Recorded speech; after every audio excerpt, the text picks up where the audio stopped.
Donald Trump tiene una agenda muy agresiva. Ellos han hablado mucho del uso inteligente de la fuerza para preservar la paz. La paz por la vía de la fuerza, ¿no? Actualmente el país más poderoso del mundo sigue siendo Estados Unidos. El conflicto más importante no está en lo que está ocurriendo entre Estados Unidos y China o en lo que está ocurriendo con las relaciones con Rusia. El conflicto actualmente más importante está... Damos por hecho que lo normal es salir a la calle sin tener miedo de que venga un policía y nos detenga por una opinión que hemos vertido o simplemente porque hemos mirado mal a un vecino. Damos por hecho que nuestro modo de vida es lo normal, pero en la historia de la humanidad eso es lo extraordinario. ¿Crees que Estados Unidos puede atacar a Venezuela? Te apoderaste de un país, esclavizaste a todo un pueblo, has cometido un grave error y es que has dado amparo a toda la industria del narco, has dado amparo a la industria del tráfico de personas. Quizás ha llegado la hora de dar un golpe en la mesa y se acabó. La base industrial de Estados Unidos es muy pequeña. Así como tienen el ejército más poderoso, no tiene una base industrial que lo acompañe. En cambio, la base industrial de China es enorme y el 23% del output industrial mundial se genera en China. Quien controla la fuerza del Estado tiene un poder inmenso. ¿Qué ocurre cuando se termine la guerra en Ucrania? Que las fábricas que ahora están trabajando 24/7 van a parar. Si el riesgo moral desaparece, el mundo puede convertirse en un caos mucho más peligroso. Que estamos cerca del fin del conflicto. A la de 3. Hoy está con nosotros Enrique Couto, experto en geopolítica. Él es uno de los creadores de VisualPolitik, uno de los canales en geopolítica más grandes del mundo en español. Han creado una formación que es la más vendida en el sector y, bueno, una entrevista más con Shure, nuestro partner tecnológico. Vayamos a la entrevista. Enrique, hay mucha gente que habla de que se avecina una tercera guerra mundial, de que se avecinan grandes colapsos económicos. Al mismo tiempo, parece que estamos viviendo los mejores momentos de la historia, ¿no? Nunca antes había tanta gente que viviese durante tantos años. Las empresas farmacéuticas cada vez, pues pueden ayudar a más gente. La gente vive más y vive mejor. ¿Tú qué piensas? ¿Que el mundo va a peor o va a mejor? ¿Qué dirías? El mundo ha ido a mejor. Uh-huh. El mundo ha ido mucho a mejor, como dices. Nunca antes hemos vivido tan bien como vivimos ahora. Nunca había habido tanta prosperidad en el mundo. Y es algo que nos cuesta mucho ver, ¿no? Porque cuando hablamos desde España, cuando hablamos desde Europa, cuando hablamos desde los países desarrollados, muchas veces podemos decir esto. Y es cierto, ¿no? Este ha sido el mejor tiempo que nunca hayamos conocido. Uh-huh. Pero cuando escapamos de los países desarrollados, cuando tratamos de recorrer el resto del mundo, nos damos cuenta de que ahí sí ha habido un salto enorme. Los últimos 20, 30 años han sido una de las épocas, o ha sido, mejor dicho, la época de más prosperidad de la historia de la humanidad. Ha sido la época donde más personas han abandonado la pobreza, ha habido donde más riqueza se ha acumulado, donde más proyectos empresariales han surgido. Incluso estamos presenciando el mayor salto tecnológico que podríamos haber imaginado, ¿no? Uh-huh. Hace 30 años nos hubiesen hablado de la inteligencia artificial y no nos lo hubiéramos creído. Y en cambio aquí estamos, con realidades que aparecen prácticamente todos los días. Los últimos 20, 30 años han sido increíbles. Y no hay motivos para pensar esencialmente que eso tenga que cambiar. Pero es verdad que vivimos tiempos complejos. Sobre todo porque estamos viviendo un tiempo de ruptura, pero no de ruptura a escala global, ¿no? Muchas veces se habla de la Tercera Guerra Mundial y nosotros en VisualPolitik decimos, si realmente el conflicto más importante no está en lo que está ocurriendo entre Estados Unidos y China o en lo que está ocurriendo con las relaciones con Rusia. El conflicto actualmente más importante está dentro de Occidente. Es decir, lo que estamos presenciando en los últimos tiempos y particularmente en los últimos meses es una ruptura del modelo en el que Occidente avanzaba en el que Occidente se comportaba como un bloque monolítico y establecía las reglas a nivel internacional. Y hoy, por diferentes motivos, eso se está rompiendo. Y vemos como, por ejemplo, Estados Unidos tiene una agenda donde ya no está dispuesto a compartir objetivos o metas con Europa. Tenemos una agenda de Europa donde se empieza a ver claramente que necesitamos tener una vocación o una ambición propia que hasta ahora no ha existido. Y eso está haciendo que, en cierto modo, ese bloque monolítico, ese bloque unitario que ha regido las reglas internacionales durante las últimas décadas, se esté fracturando y se esté partiendo. Para mí, ese es el mayor reto o es el mayor punto de cambio porque es lo que más consecuencias económicas, políticas e incluso militares puede llegar a tener, ¿no? Hoy se está hablando muchísimo de lo que hemos visto en China, ¿no? Con la efeméride de la Gran Guerra y que, como hemos visto, a 26 líderes extranjeros arropando a Xi Jinping en lo que ha sido una manifestación de poder sin precedentes en la historia de China, ¿no? Porque hasta ahora China todos entendíamos que era una potencia económica, una potencia industrial emergente, pero también se están convirtiendo en una potencia política. Entonces hemos visto todos ese desfile militar enorme, hemos visto esos abrazos que se ha dado con Vladimir Putin, hemos visto los abrazos que se ha dado con Narendra Modi, que es algo también muy importante desde el punto de vista de la agenda internacional. Y es normal que todo eso nos lleve a pensar, se está cocinando algo muy grave a nivel internacional, ¿no? El choque parece cada vez más cercano. Pero lo cierto es que si nos enfriamos, si nos relajamos un poco, si bajamos a los datos, a las capacidades reales, lo que vamos a ver, desde mi punto de vista, es que el mayor eje de conflicto está dentro de Occidente, de cómo ese bloque se está partiendo, se está fracturando, se está rompiendo, donde se está avanzando por caminos muy diferentes, con objetivos muy distintos y con valores que por primera vez quizás en más de 60 años empiezan a ser también notoriamente diferentes. Enrique, bajando a los datos, uno que he visto mientras preparaba la entrevista es que habéis conseguido pues, crear la formación más vendida en el sector de la historia. No sé si podrías hablarme de ello y por qué hay cada vez más gente, sobre todo cada vez más jóvenes, que están interesados en temas de geopolítica, economía, etcétera. Bueno, tengo que decirte que fue una locura porque nosotros llevábamos 9 años haciendo contenido divulgativo, básicamente, ¿no? Contenido en abierto en YouTube, y un buen día nos dijimos, oye, creemos que hay una carencia importante, porque al final la formación, que todo el mundo habla de formación, pero al final la formación reglada pues muchas veces se aleja mucho de la realidad del mercado, se aleja mucho de lo que es la vida real, de lo que son las necesidades reales que todos nos enfrentamos en nuestro mercado laboral o a la hora de tomar decisiones de inversión, ¿no? Entonces dijimos, oye, si llevamos haciendo divulgación tanto tiempo, ¿por qué no nos sentamos? Tratamos de juntarnos con los mejores profesionales de la industria y lanzamos una formación como a nosotros nos hubiera gustado tener y disfrutar hace años, ¿no? Y eso fue lo que hicimos, y lo hicimos, bueno, más con confianza, más con la esperanza, la expectativa de crear algo que nos gustase de verdad, que encajase con lo que nosotros nos hubiéramos querido recibir, que con otros fines, ¿no? Y fue una sorpresa, porque la respuesta fue absolutamente espectacular, ¿no? O sea, es decir, el hecho de que ahora podemos decir, wow, hemos tenido la formación online en finanzas e inversión más grande de la historia de España, pues te vuelve loco, ¿no? Parece que es como increíble. Y no solo eso, sino yo creo que lo más importante ha venido después. Porque claro, los meses han ido transcurriendo, esto es una formación de 12 meses de duración. Y de hecho todavía está la primera edición de la formación, todavía está en marcha, ¿no? Y lo mejor de todo es la satisfacción de los alumnos, porque claro, como hicimos una formación que es la que nosotros nos hubiera gustado tener, muy práctica, con los mejores profesionales del mercado, con profesores de primera línea, pues con gente como Pau Antó, Marc Urgell, Juan Ramón Rayo, en fin, bueno, más de 50 profesionales de primer nivel, oye, analistas de primer orden de entidades como Cobas, como Renta 4. O sea, realmente tratamos de juntar lo mejor que conocíamos, ¿no? Llamamos a todas las puertas. Entonces, la satisfacción de los alumnos está siendo brutal, está siendo muy alta. Todos los módulos que hemos hecho hasta ahora, nosotros realizamos encuestas entre los más de 3.000 alumnos inscritos, y la nota media en todos los módulos ha superado un 9. Es decir, la gente está realmente satisfecha. De hecho, te voy a decir un dato que nos volvió completamente locos, que es de lo que nunca se quiere hablar, ¿no? Que es de las devoluciones. Cuando nosotros presentamos la formación, sabes que la gente empieza a estudiar y siempre hay un plazo donde, oye, pues puedes hacer lógicamente la devolución si no te convence el producto, ¿no? Como es lógico. La realidad del mercado, la media del mercado viene a oscilar entre el 8 y el 10% de devoluciones. En nuestro caso fue muy por debajo del 1%.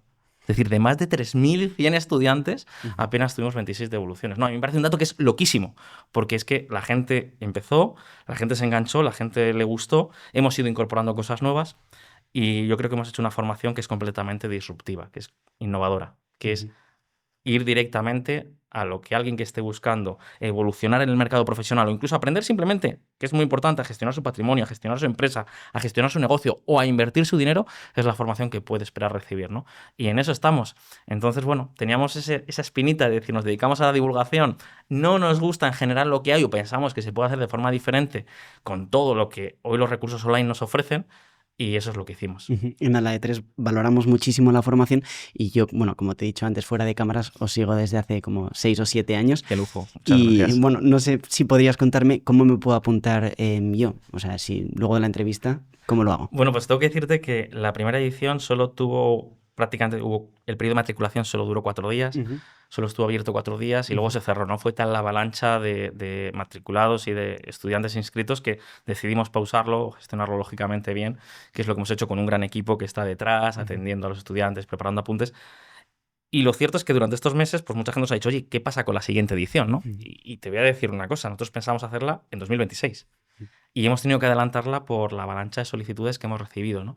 Entonces, justamente en este mes de septiembre vamos a empezar un periodo donde vamos a poner en marcha la apertura de la matriculación, y de hecho yo me gustaría aprovechar, tenemos una sesión de presentación de lo que es la formación el 5 de octubre a las 7:07. Ujú. No sé si quizás luego lo podemos dejar por Claro, aquí, claro, ya lo puestos, pues, pondremos los links con en la atrevimiento. descripción.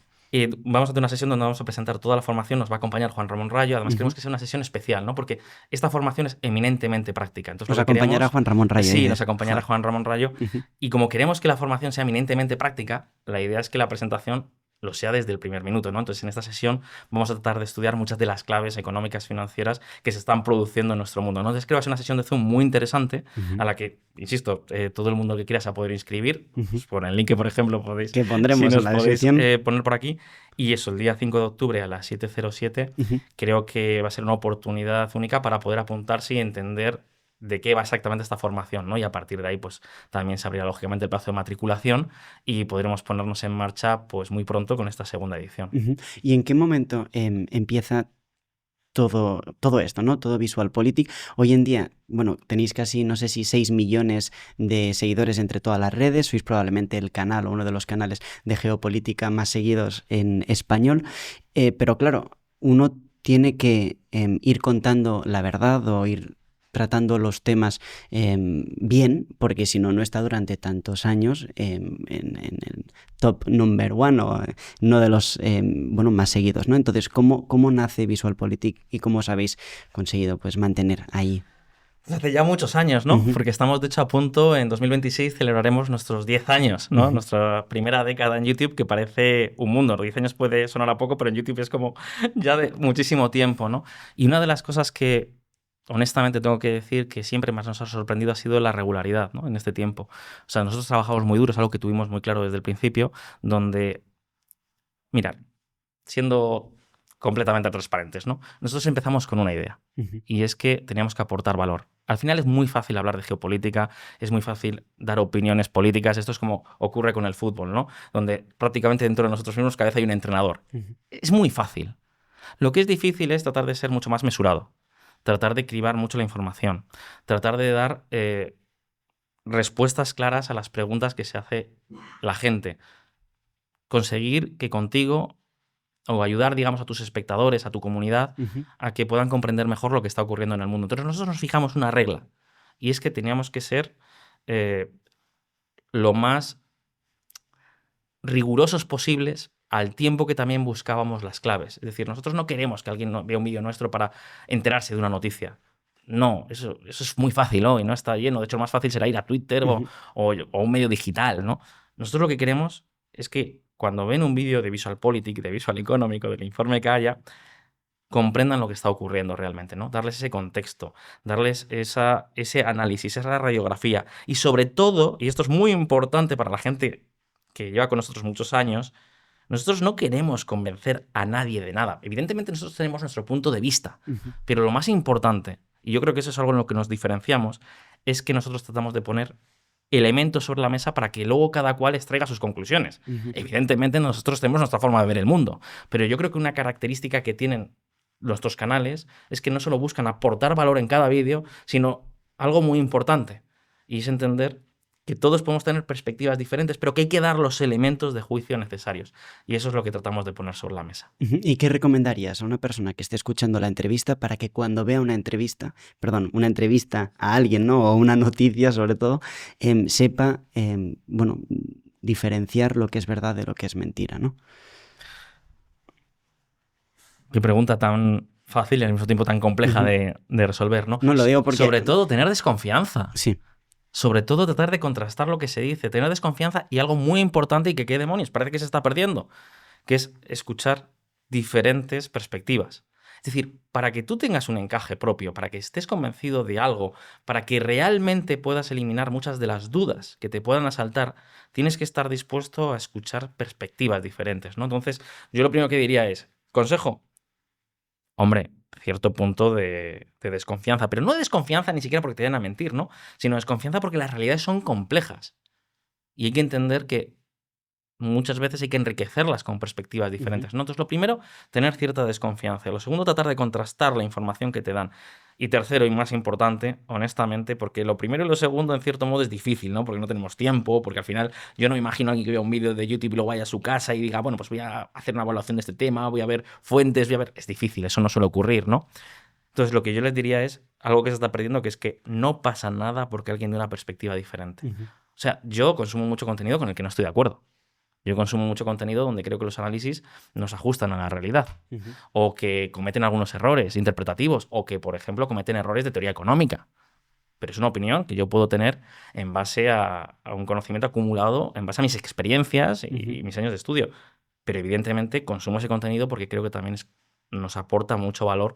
A mí personalmente me aporta mucho valor y creo que es una forma de construir un mundo en el que sea más fácil hablar honestamente y donde todos entendamos que las realidades son más complejas de lo que parece y que todos los caminos, puede que haya a Roma, puede que haya muchos caminos que vayan a Roma, pero los caminos no discurren por los mismos lugares. Entrando en materia, los medios de comunicación en España, o la mayoría, nos han dicho que, por ejemplo, Rusia es el malo, que Israel es el malo, que Donald Trump es el malo. ¿Cuánto caso debemos hacerle a los medios de comunicación y crees que realmente protegen la verdad? El problema es qué es la verdad, ¿no? Y ya entraríamos en primer campo de batalla, ¿no? ¿Qué es la verdad? ¿Protegen la verdad?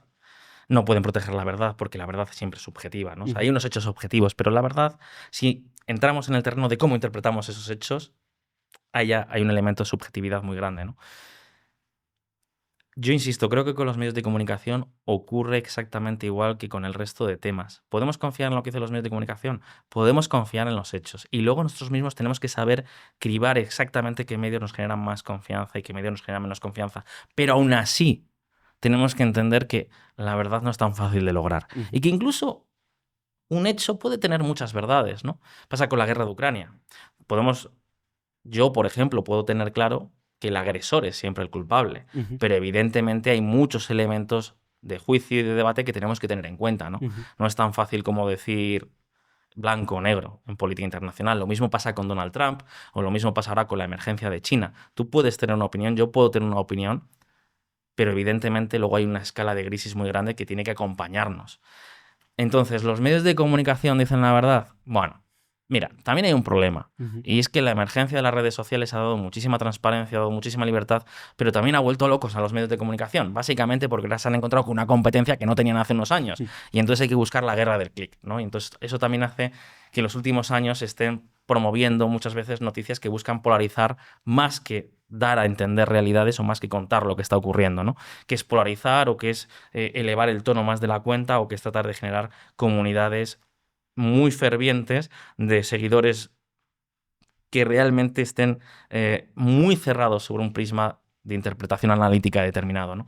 Entonces, yo no sé si los medios de comunicación cumplen su papel. Yo creo que esto es una misión de todos y cada uno de nosotros. Yo creo que habrá medios de comunicación que cumplan su papel, que a veces cumplan su papel, a veces no, a veces acierten, a veces se equivoquen, pero yo creo que hoy en el mundo actual lo que debe de primar, honestamente, es que entendamos que hay una enorme complejidad y que puede haber formas de interpretar las cosas muy diferentes y que estemos dispuestos a escuchar todos esos puntos de vista.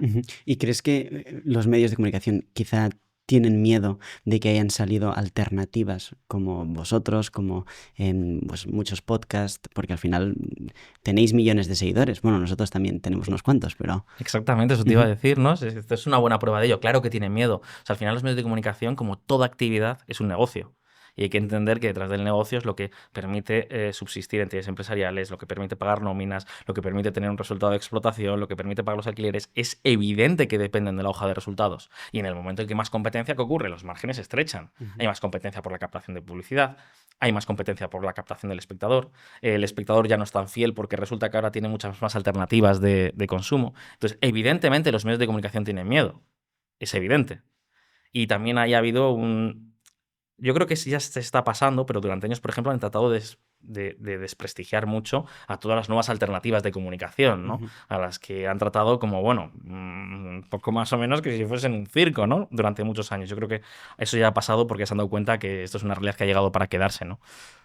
Pero ¿Qué quieres que te diga? Evidentemente tienen miedo y evidentemente lo que están haciendo es pasar muchas veces de un enfoque generalista a un enfoque de nicho. Y muchas veces estas teorías de construcción de populismos que tan bien saben de ella los partidos políticos, ahora se están llevando también a los medios de comunicación. Y no nos engañemos, también a muchos creadores de contenido, ¿no? Porque si formas una comunidad de férreos partidarios, es más fácil hacer negocio, ¿no? Es algo de lo que nosotros siempre hemos querido huir, pero esa es la realidad Ujú. que hoy existe. Ujú.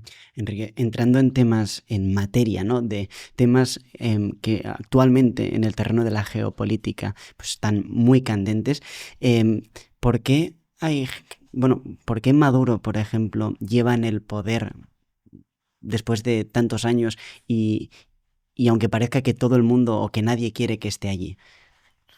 Bueno, esa es una muy buena pregunta Ujú, porque refleja claramente una realidad que muchas veces tratamos de omitir, que es que las estructuras de los estados son muy poderosas.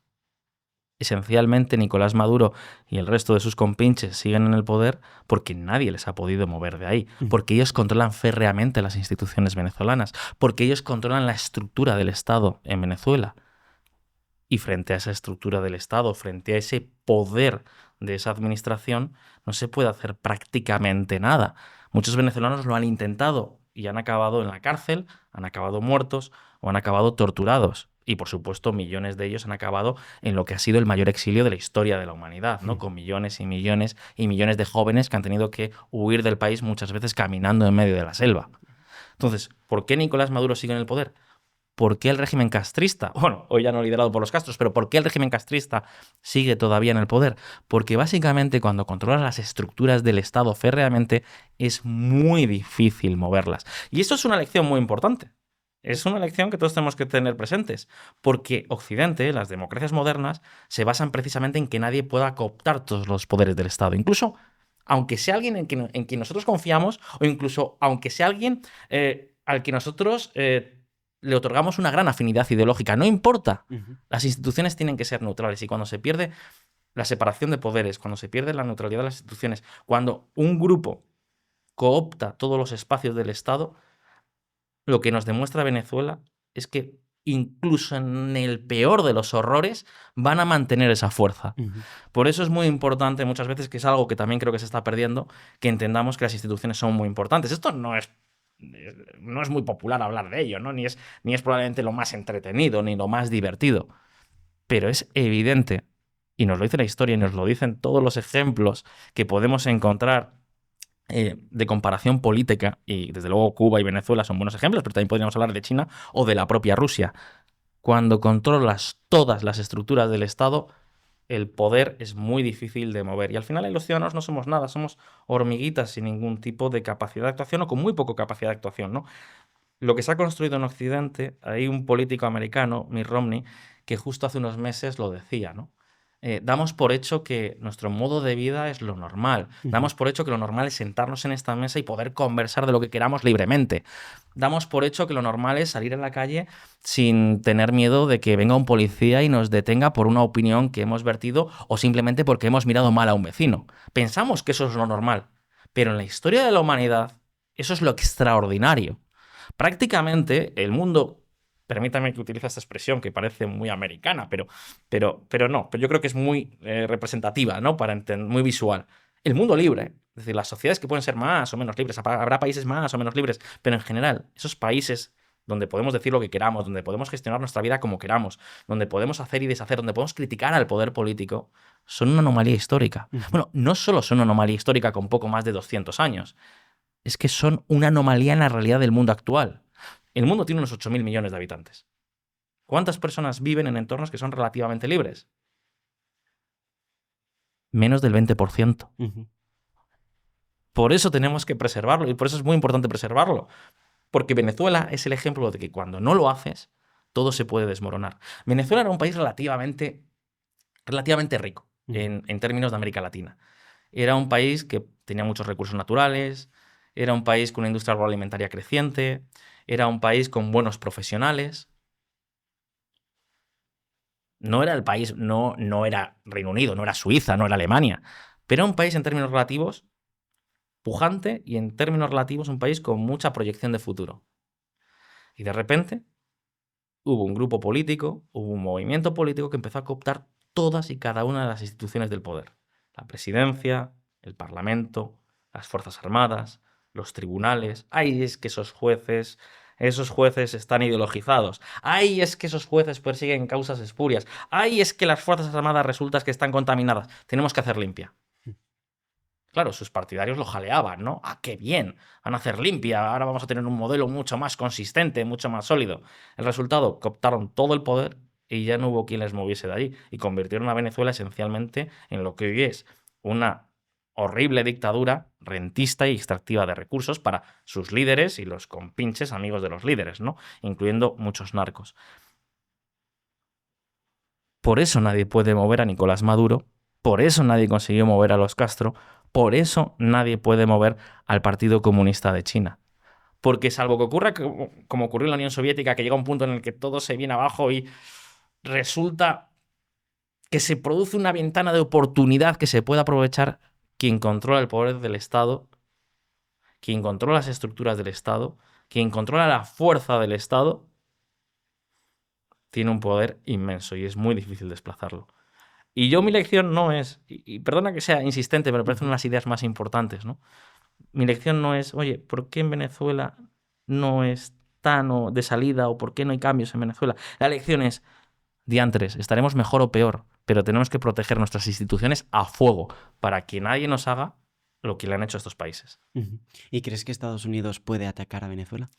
Bueno, es una pregunta muy buena, ¿no? Porque parece que dentro de la administración Trump hay, por así decirlo, dos grandes interpretaciones, dos grandes movimientos, dos grandes hilos conductores, ¿no? Por un lado está la línea de Marco Rubio y también de Peter Hegseth, secretario de Defensa, ¿no? Que están diciendo, quizás ha llegado la hora de dar un golpe en la mesa, quizás ha llegado la hora de decir, vale, te apoderaste de un país, esclavizaste a todo un pueblo, has financiado guerrillas, sublevaciones en toda América Latina, pero es que además has cometido un grave error. Y es que has dado amparo a toda la industria del narco, has dado amparo a la industria del contrabando de minerales, has dado amparo a la industria del tráfico de personas. Y se acabó. Vamos a ir a por ti porque podemos. Y vamos a dar un golpe en la mesa que demuestre que este tipo de regímenes o de gobiernos ya no es que no tengan sentido, ¿no? Sino que nunca van a tener la complacencia de lo que son las grandes potencias, de lo que hasta ahora todavía conocemos como Occidente. Vale, esa es una línea, ¿no? Marco Rubio y Peter Hegseth, pero luego por otro lado está, por ejemplo, la línea de J.D. Vance, que dice, no tenemos que meternos, ¿no? Ya está bien de ser los sheriff del planeta, ya está bien de querer liberar a los pueblos, ya está bien de querer decir que se hace o que no se hace fuera de nuestras fronteras. Si nos venden drogas, si nos venden cocaína, si nos venden narcóticos, habrá que atacar sus campamentos y sus rutas. Pero no esencialmente tenemos que buscar un cambio de régimen. Si aceptan deportaciones de inmigrantes irregulares en Estados Unidos de origen venezolano, o si aceptan, por ejemplo, vendernos su petróleo crudo a través de las licencias que Washington acaba de renovar con Chevron, es suficiente, ¿no? Ahí están esas dos líneas. No sabemos qué va a ocurrir. Sabemos que hay una fuerza de combate enorme desplegada en las aguas del Caribe frente a las costas de Venezuela. Estamos hablando ya de aproximadamente 8.000 efectivos. Estamos hablando de 3 destructores, lanzamisiles. Estamos hablando de un crucero, un buque anfibio, 2 submarinos nucleares. Estamos hablando de unas capacidades más que notables. Porque esta fuerza no se ha desplegado con la capacidad de invadir Venezuela. No tienen esa capacidad. Pero esta fuerza sí se ha desplegado con una capacidad, que es la de atacar objetivos estratégicos dentro de Venezuela, lo que por sí mismo probablemente sería suficiente para acabar con el régimen de Maduro, llegado el caso, ¿no? Tienen esa capacidad. Decía hace unos días Peter Hegseth, ¿no?, que ahora la decisión le corresponde al presidente, revelando que es algo que está estudiando o que se está contemplando, ¿no? Yo no sé qué va a ocurrir. Creo que Donald Trump en estos momentos tiene muchos incentivos, tiene más incentivos que nunca para realizar la operación. Primero porque tiene la narrativa, tiene la trama. O sea, Donald Trump y el trumpismo, el MAGA, generalmente es muy crítico con las intervenciones a nivel internacional, ¿no? Están más en esa línea de J.D. Vance, ¿no? Es decir, no somos el sheriff del mundo, ¿no? Preocupémonos de los Estados Unidos.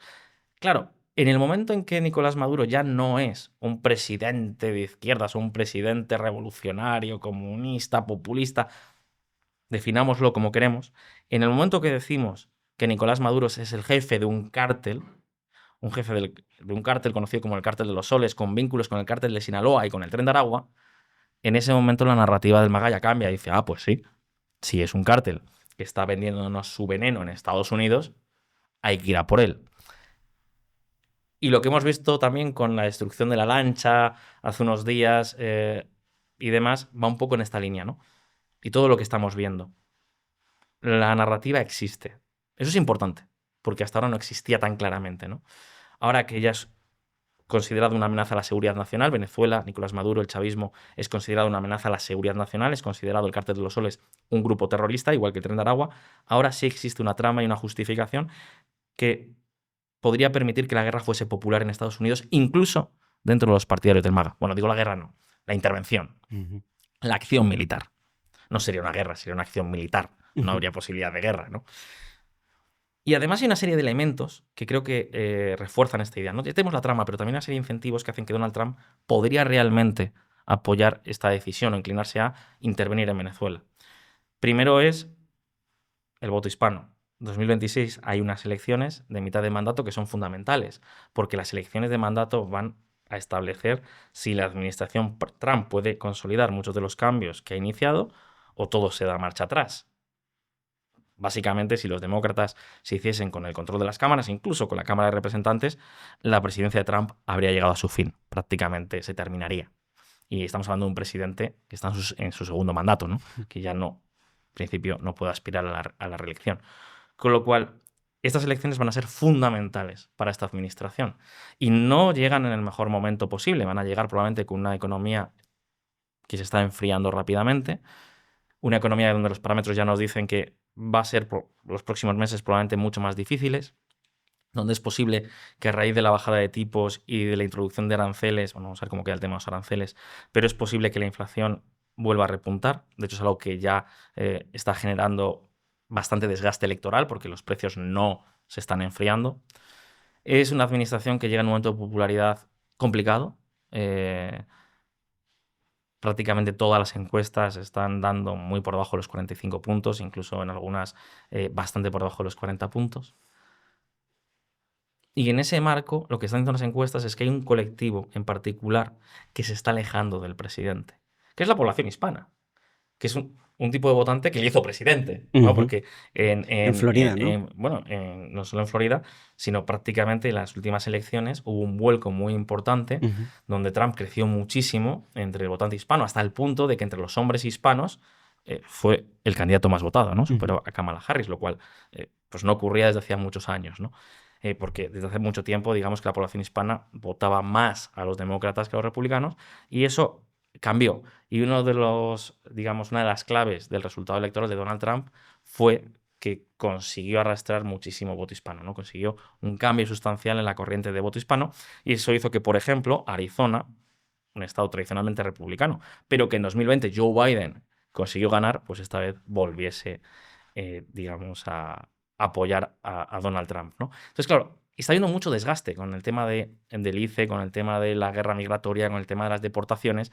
Está habiendo muchísimo desgaste entre la población hispana, que por cierto es la población que más sufre también el tema de los precios, ¿no? Entonces, lo que están diciendo las encuestas específicas de la población hispana es que ellos empiezan a estar muy insatisfechos con Donald Trump, básicamente porque está persiguiendo objetivos muy ideológicos, muy de corte político, pero poco pragmáticos, ¿no?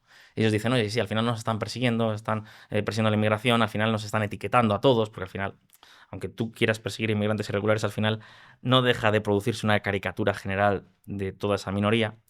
Pero es que además de eso, dicen, las cosas económicamente tampoco están mejorando, ¿no? Además se había vendido una expectativa muy alta, ¿no? La Golden Age, ni más ni menos. Entonces sí que está habiendo un desgaste político muy importante, pero claro, eso podría cambiar de raíz si Donald Trump consigue un cambio en Venezuela y ya no digamos en Cuba.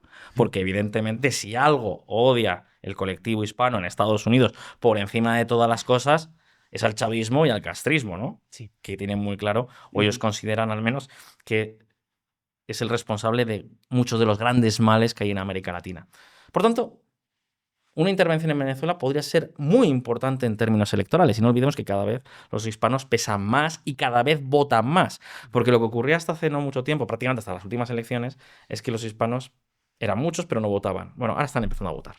No, por un lado, entonces, el interés electoral hace que esto empiece a sonar bien, ¿no? Es decir, oye, arrasamos entre el voto hispano, probablemente en muchos estados clave, ¿no? Nos llaman muchísimos congresistas, senadores. Pero no es el único motivo. Un cambio en Venezuela probablemente arrastraría también a La Habana. Hoy los lazos entre Caracas y La Habana se han reducido mucho, básicamente porque los dos países están en un colapso económico muy grande. Pero aún así son cruciales para mantener al castrismo en Cuba, ¿no? Cuba es una isla que está completamente deshecha, ya no son capaces ni de proveer de electricidad en tiempo y forma, ¿no? Es decir, hay apagones constantes, hay una situación de carencia farmacéutica prácticamente total. O sea, la situación de Cuba es la peor en muchísimas décadas.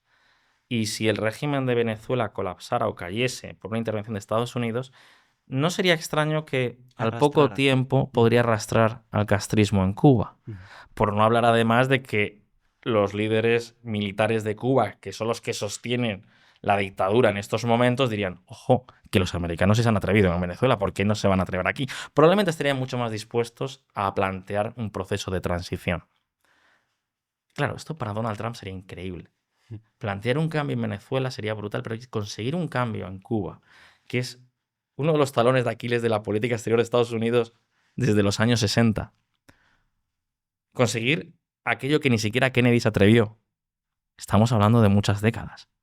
Sería algo completamente histórico. Para un presidente que está de salida, está en su segundo mandato. Sería un legado increíble, recordado para siempre. Un legado que formaría parte de los libros de historia. Y a Trump le gusta la notoriedad. Tengamos una opinión u otra de Donald Trump, creo que hay algo en lo que todos vamos a coincidir.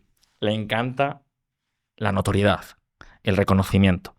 Y eso lo tendría, y lo tendría aún más en Florida, que ahora es su hogar.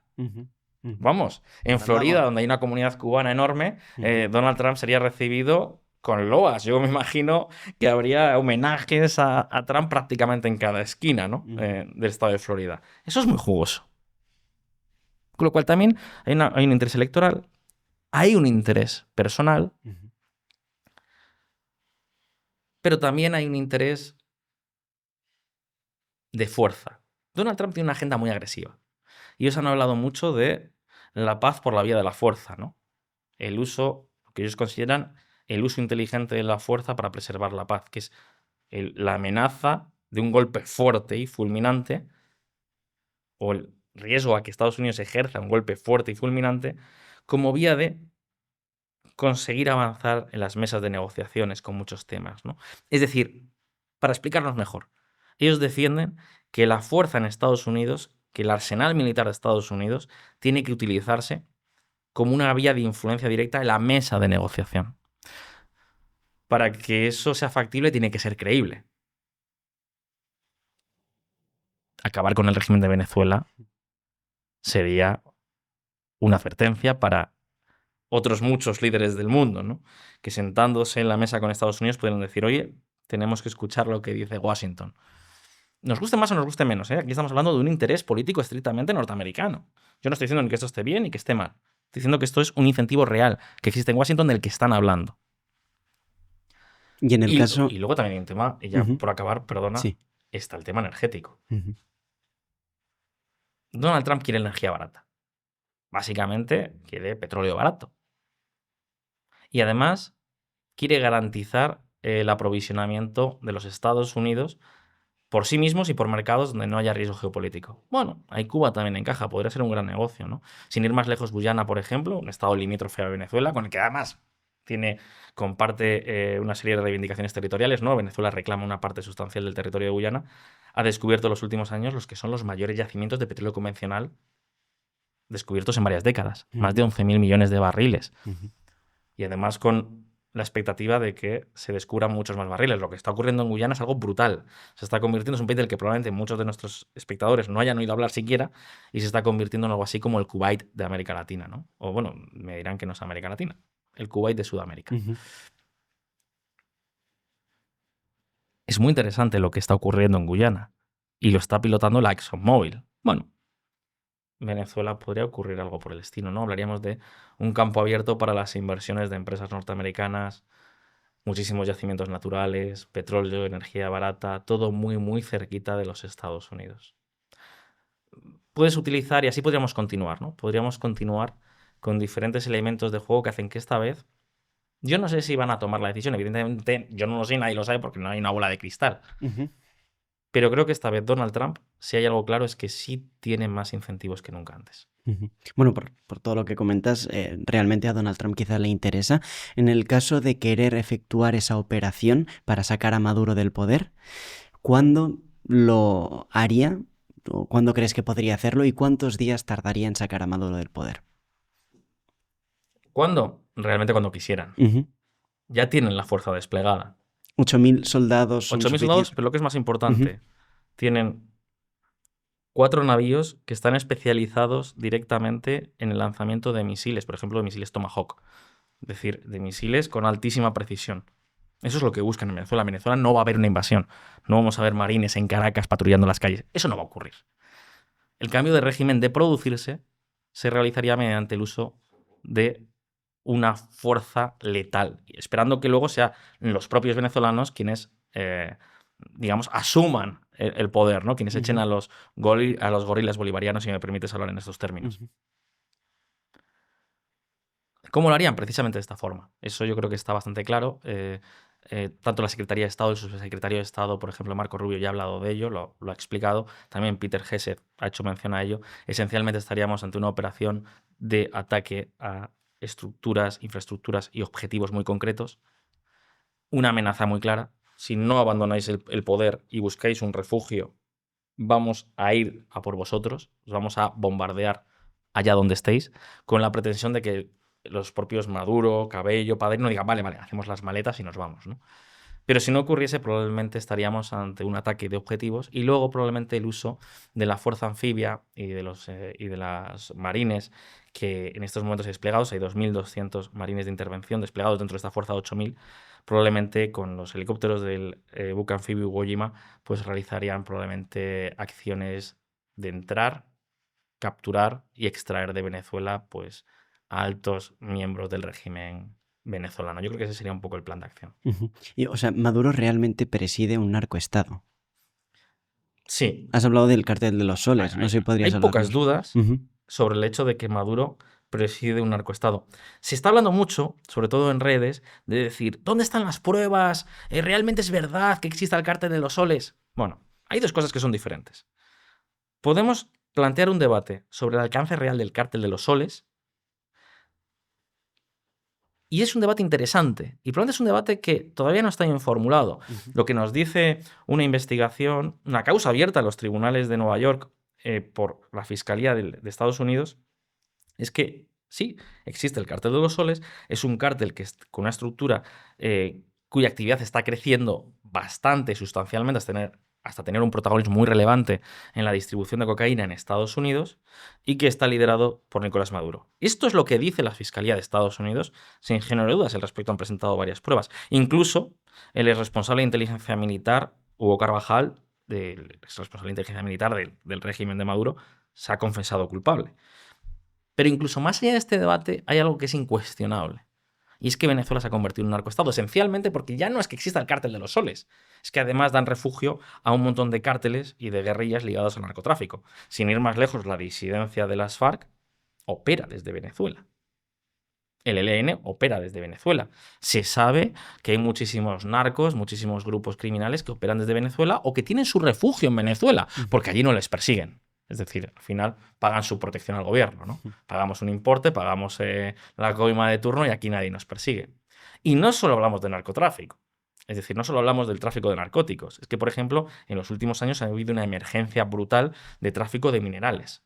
Es decir, en Venezuela se está extrayendo, por ejemplo, de forma ilegal oro, porque Venezuela tiene enormes yacimientos de oro, y se está extrayendo oro de forma irregular. Sin ir más lejos, se sabe que el grupo Wagner, o los herederos del grupo Wagner de Rusia, tienen plantas de explotación de yacimientos de oro en Venezuela.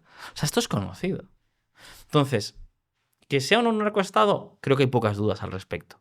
Venezuela es un territorio seguro para el narcotráfico y para los líderes del narcotráfico. ¿Y qué apoyos internacionales tiene Maduro? Honestamente, cada vez menos. Honestamente, cada vez menos, básicamente porque nadie se fía de ellos. Maduro ha tratado de cortejar a Rusia y ha tratado de cortejar a China. Los apoyos latinoamericanos ya son muy endebles. Incluso Brasil, el Brasil de Lula, que parecía tener cierta ascendencia, ya hace tiempo que empezó a marcar distancia. Quizás no a buscar un choque frontal, pero sí a marcar distancia, ¿no? Entonces, esencialmente, los apoyos que le quedan ya al régimen chavista son China y Rusia, pero con un problema.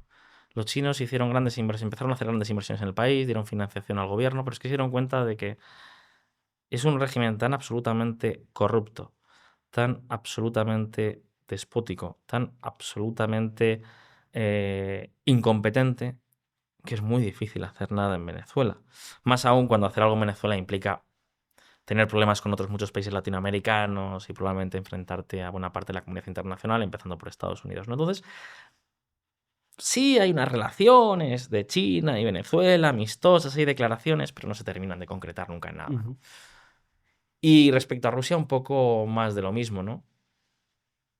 Rusia sí tiene unos lazos más estrechos con Venezuela, pero claro, Rusia bastante tiene ya con lo que está ocurriendo en Ucrania, ¿no? Entonces, a nivel internacional, honestamente, la posición de Nicolás Maduro y compañía es más endeble que nunca. Yo creo que esto es muy difícil de discutir. Y también quien dice, ¿no? Que la jugada en Venezuela de Donald Trump tiene también mucho que ver con lo que está ocurriendo en Ucrania, ¿no? Como una parte de, ojo, si no aceptáis una conversación, si no aceptáis dar pasos adelante hacia el final de la guerra, lo que vamos a hacer es entrar a uno de vuestros aliados, ¿no? Honestamente, no creo que importe mucho en Moscú lo que ocurra con Nicolás Maduro.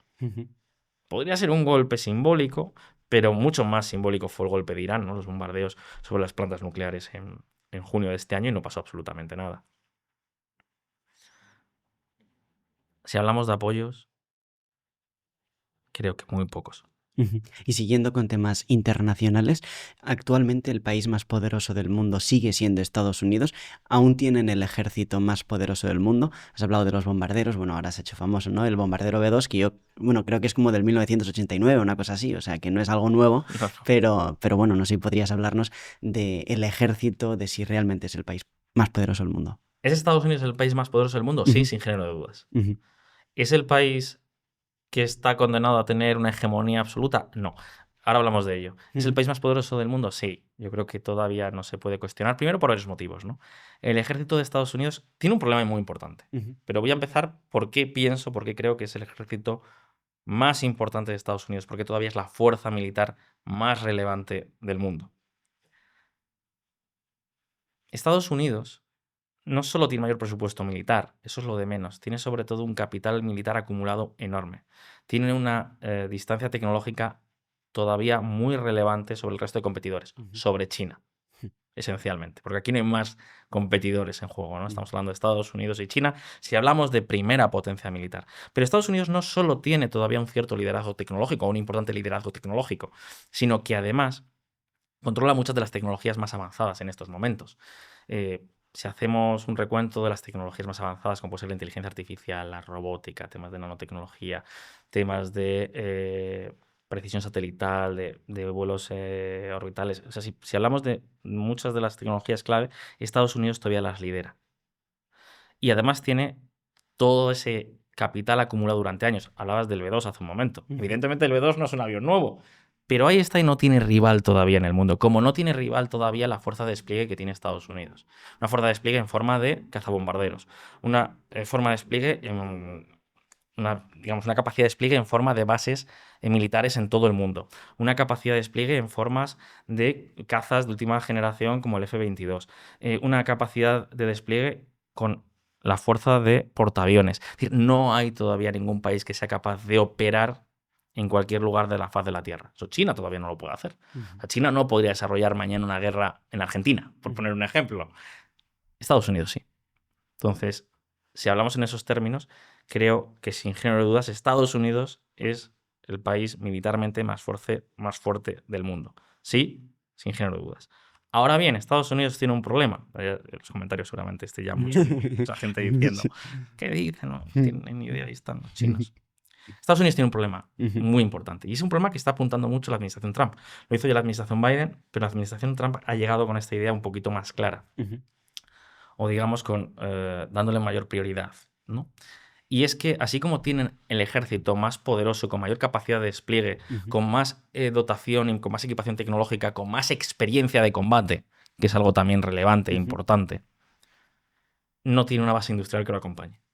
La base industrial de Estados Unidos es muy pequeña. En cambio, la base industrial de China es enorme. O sea, para hacernos una idea de lo que estamos hablando, el 23% del output industrial mundial se genera en China. Es decir, casi una cuarta parte de todos los productos industriales que se elaboran en el mundo proceden de China. Hoy son productos industriales que podemos utilizar nosotros en el día a día.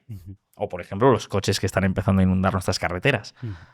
Pero en caso de un conflicto militar, esas cadenas de producción podrían transformarse rápidamente. De hecho, cuando se habla de los coches chinos y de toda la guerra que está habiendo sobre si realmente están generando competencia desleal o no, si hay que ponerles aranceles o trabas, se está omitiendo una realidad.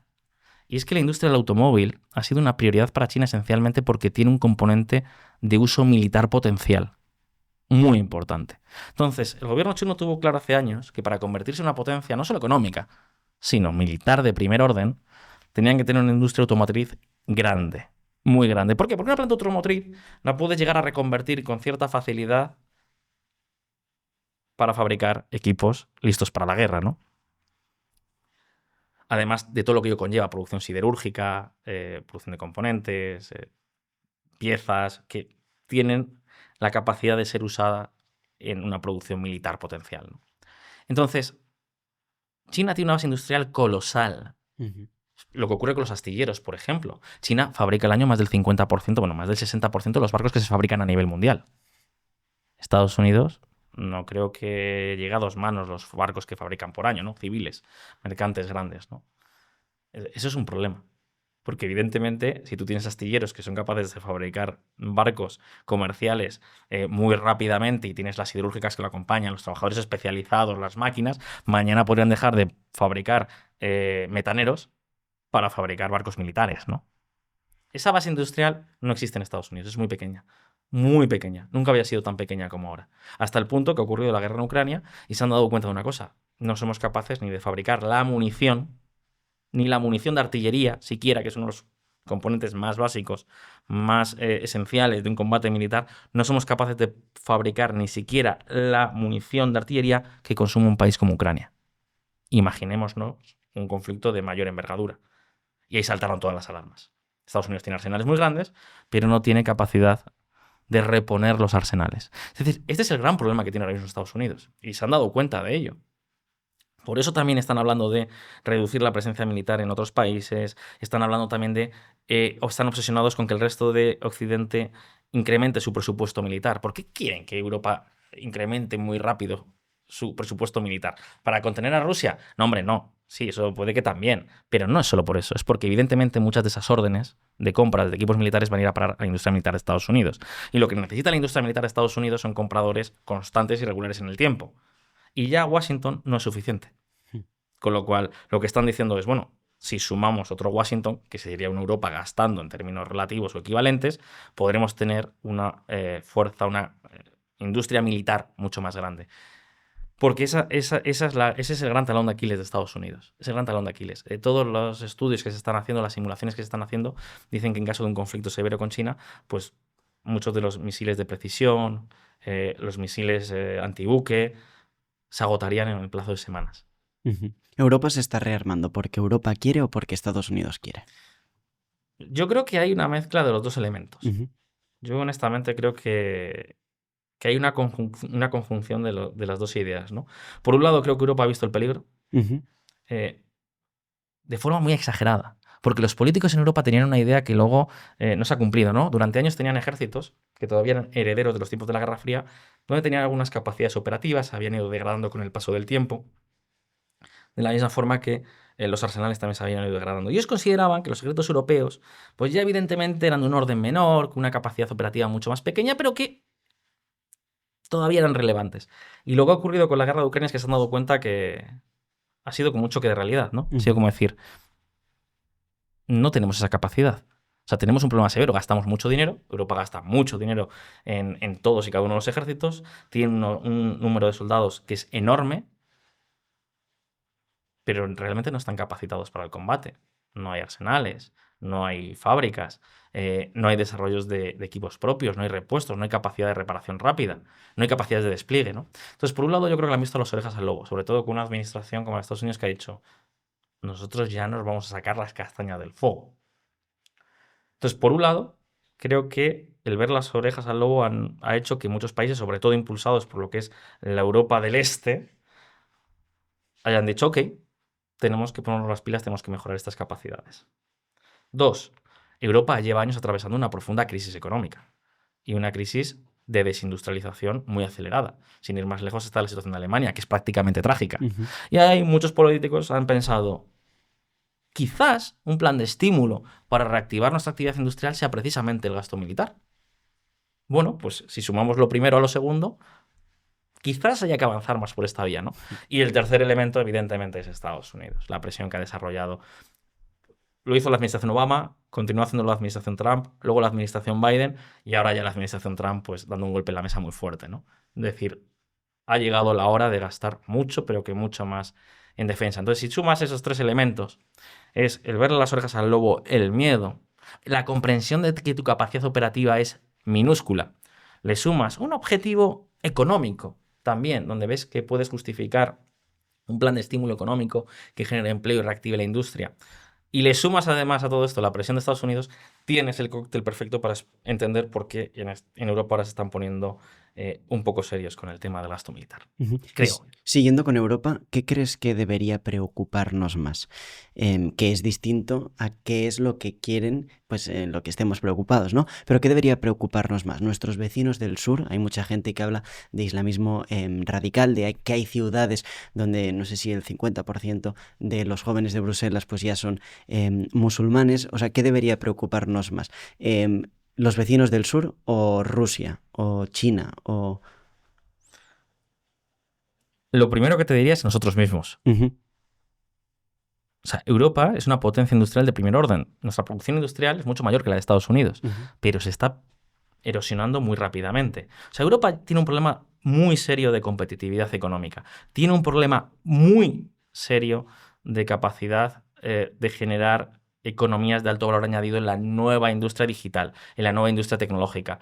Esto es un problema severo. O sea, lo primero que hay que hacer es entender que el problema principal, el mayor problema de todos, es entender qué demonios queremos que sea Europa, cómo queremos avanzar. Que está muy bien hablar de muchos cuentos, que está muy bien tener muchos objetivos loables, que está muy bien pintar todo de color verde y de color de rosa, que puede estar muy bien, pero que eso no lo puedes hacer si no tienes realmente una economía competitiva. Entonces, lo primero es que desde mi punto de vista, es comprender que la mayor amenaza para Europa está dentro de Europa, que es no tener ambición por el futuro. Punto primero. Punto segundo, a partir de ahí, evidentemente hay dos grandes amenazas. Tienes la idea de Rusia, donde la amenaza probablemente sea una suerte de viento de cola, pero es muy inquietante porque podría tener consecuencias devastadoras, llegado el caso. Sobre todo si Estados Unidos dijese, yo no quiero saber nada de un posible conflicto, ¿no? Esto, en España lo vemos como algo muy lejano, pero en países como Polonia, Lituania, Letonia, Estonia o Finlandia lo ven como algo mucho más próximo. ¿Qué ocurre si mañana se produce una acción de falsa bandera, por ejemplo, en Narva, que es una ciudad estonia que está en la frontera con Rusia y que es de mayoría de población de identidad rusa? ¿Qué ocurriría, por ejemplo? ¿Qué ocurre si mañana se produce una acción de falsa bandera en Letonia, donde hay un problema con la población rusa o de origen ruso muy importante, incluso donde hay muchísima población apátrida? ¿Qué ocurre si mañana en el corredor de Suwałki, que conecta a Bielorrusia con Kaliningrado, se produce una acción de falsa bandera? ¿Cómo respondería Europa?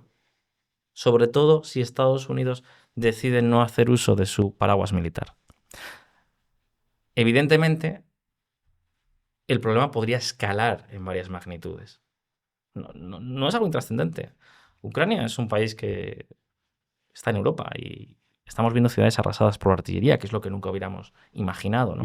Y entonces te dicen en países como Finlandia, como Lituania, como Letonia, como Estonia, como Suecia, como Dinamarca, incluso estando más lejos, como Noruega, como Polonia, te dicen, estamos convencidos de que Rusia es un peligro. Porque Rusia, lo que ha ocurrido es que en los últimos años han alimentado mucho su identidad militar. Tiene un ejército más grande que nunca. Parte de su economía se ha especializado muchísimo en los últimos años en proveer a las Fuerzas Armadas. El discurso político ha cambiado de decir vamos a buscar prosperidad o vamos a buscar valores tradicionales a directamente vamos a volver a ser una fuerza militar de primer orden. Hay muchos soldados reclutados.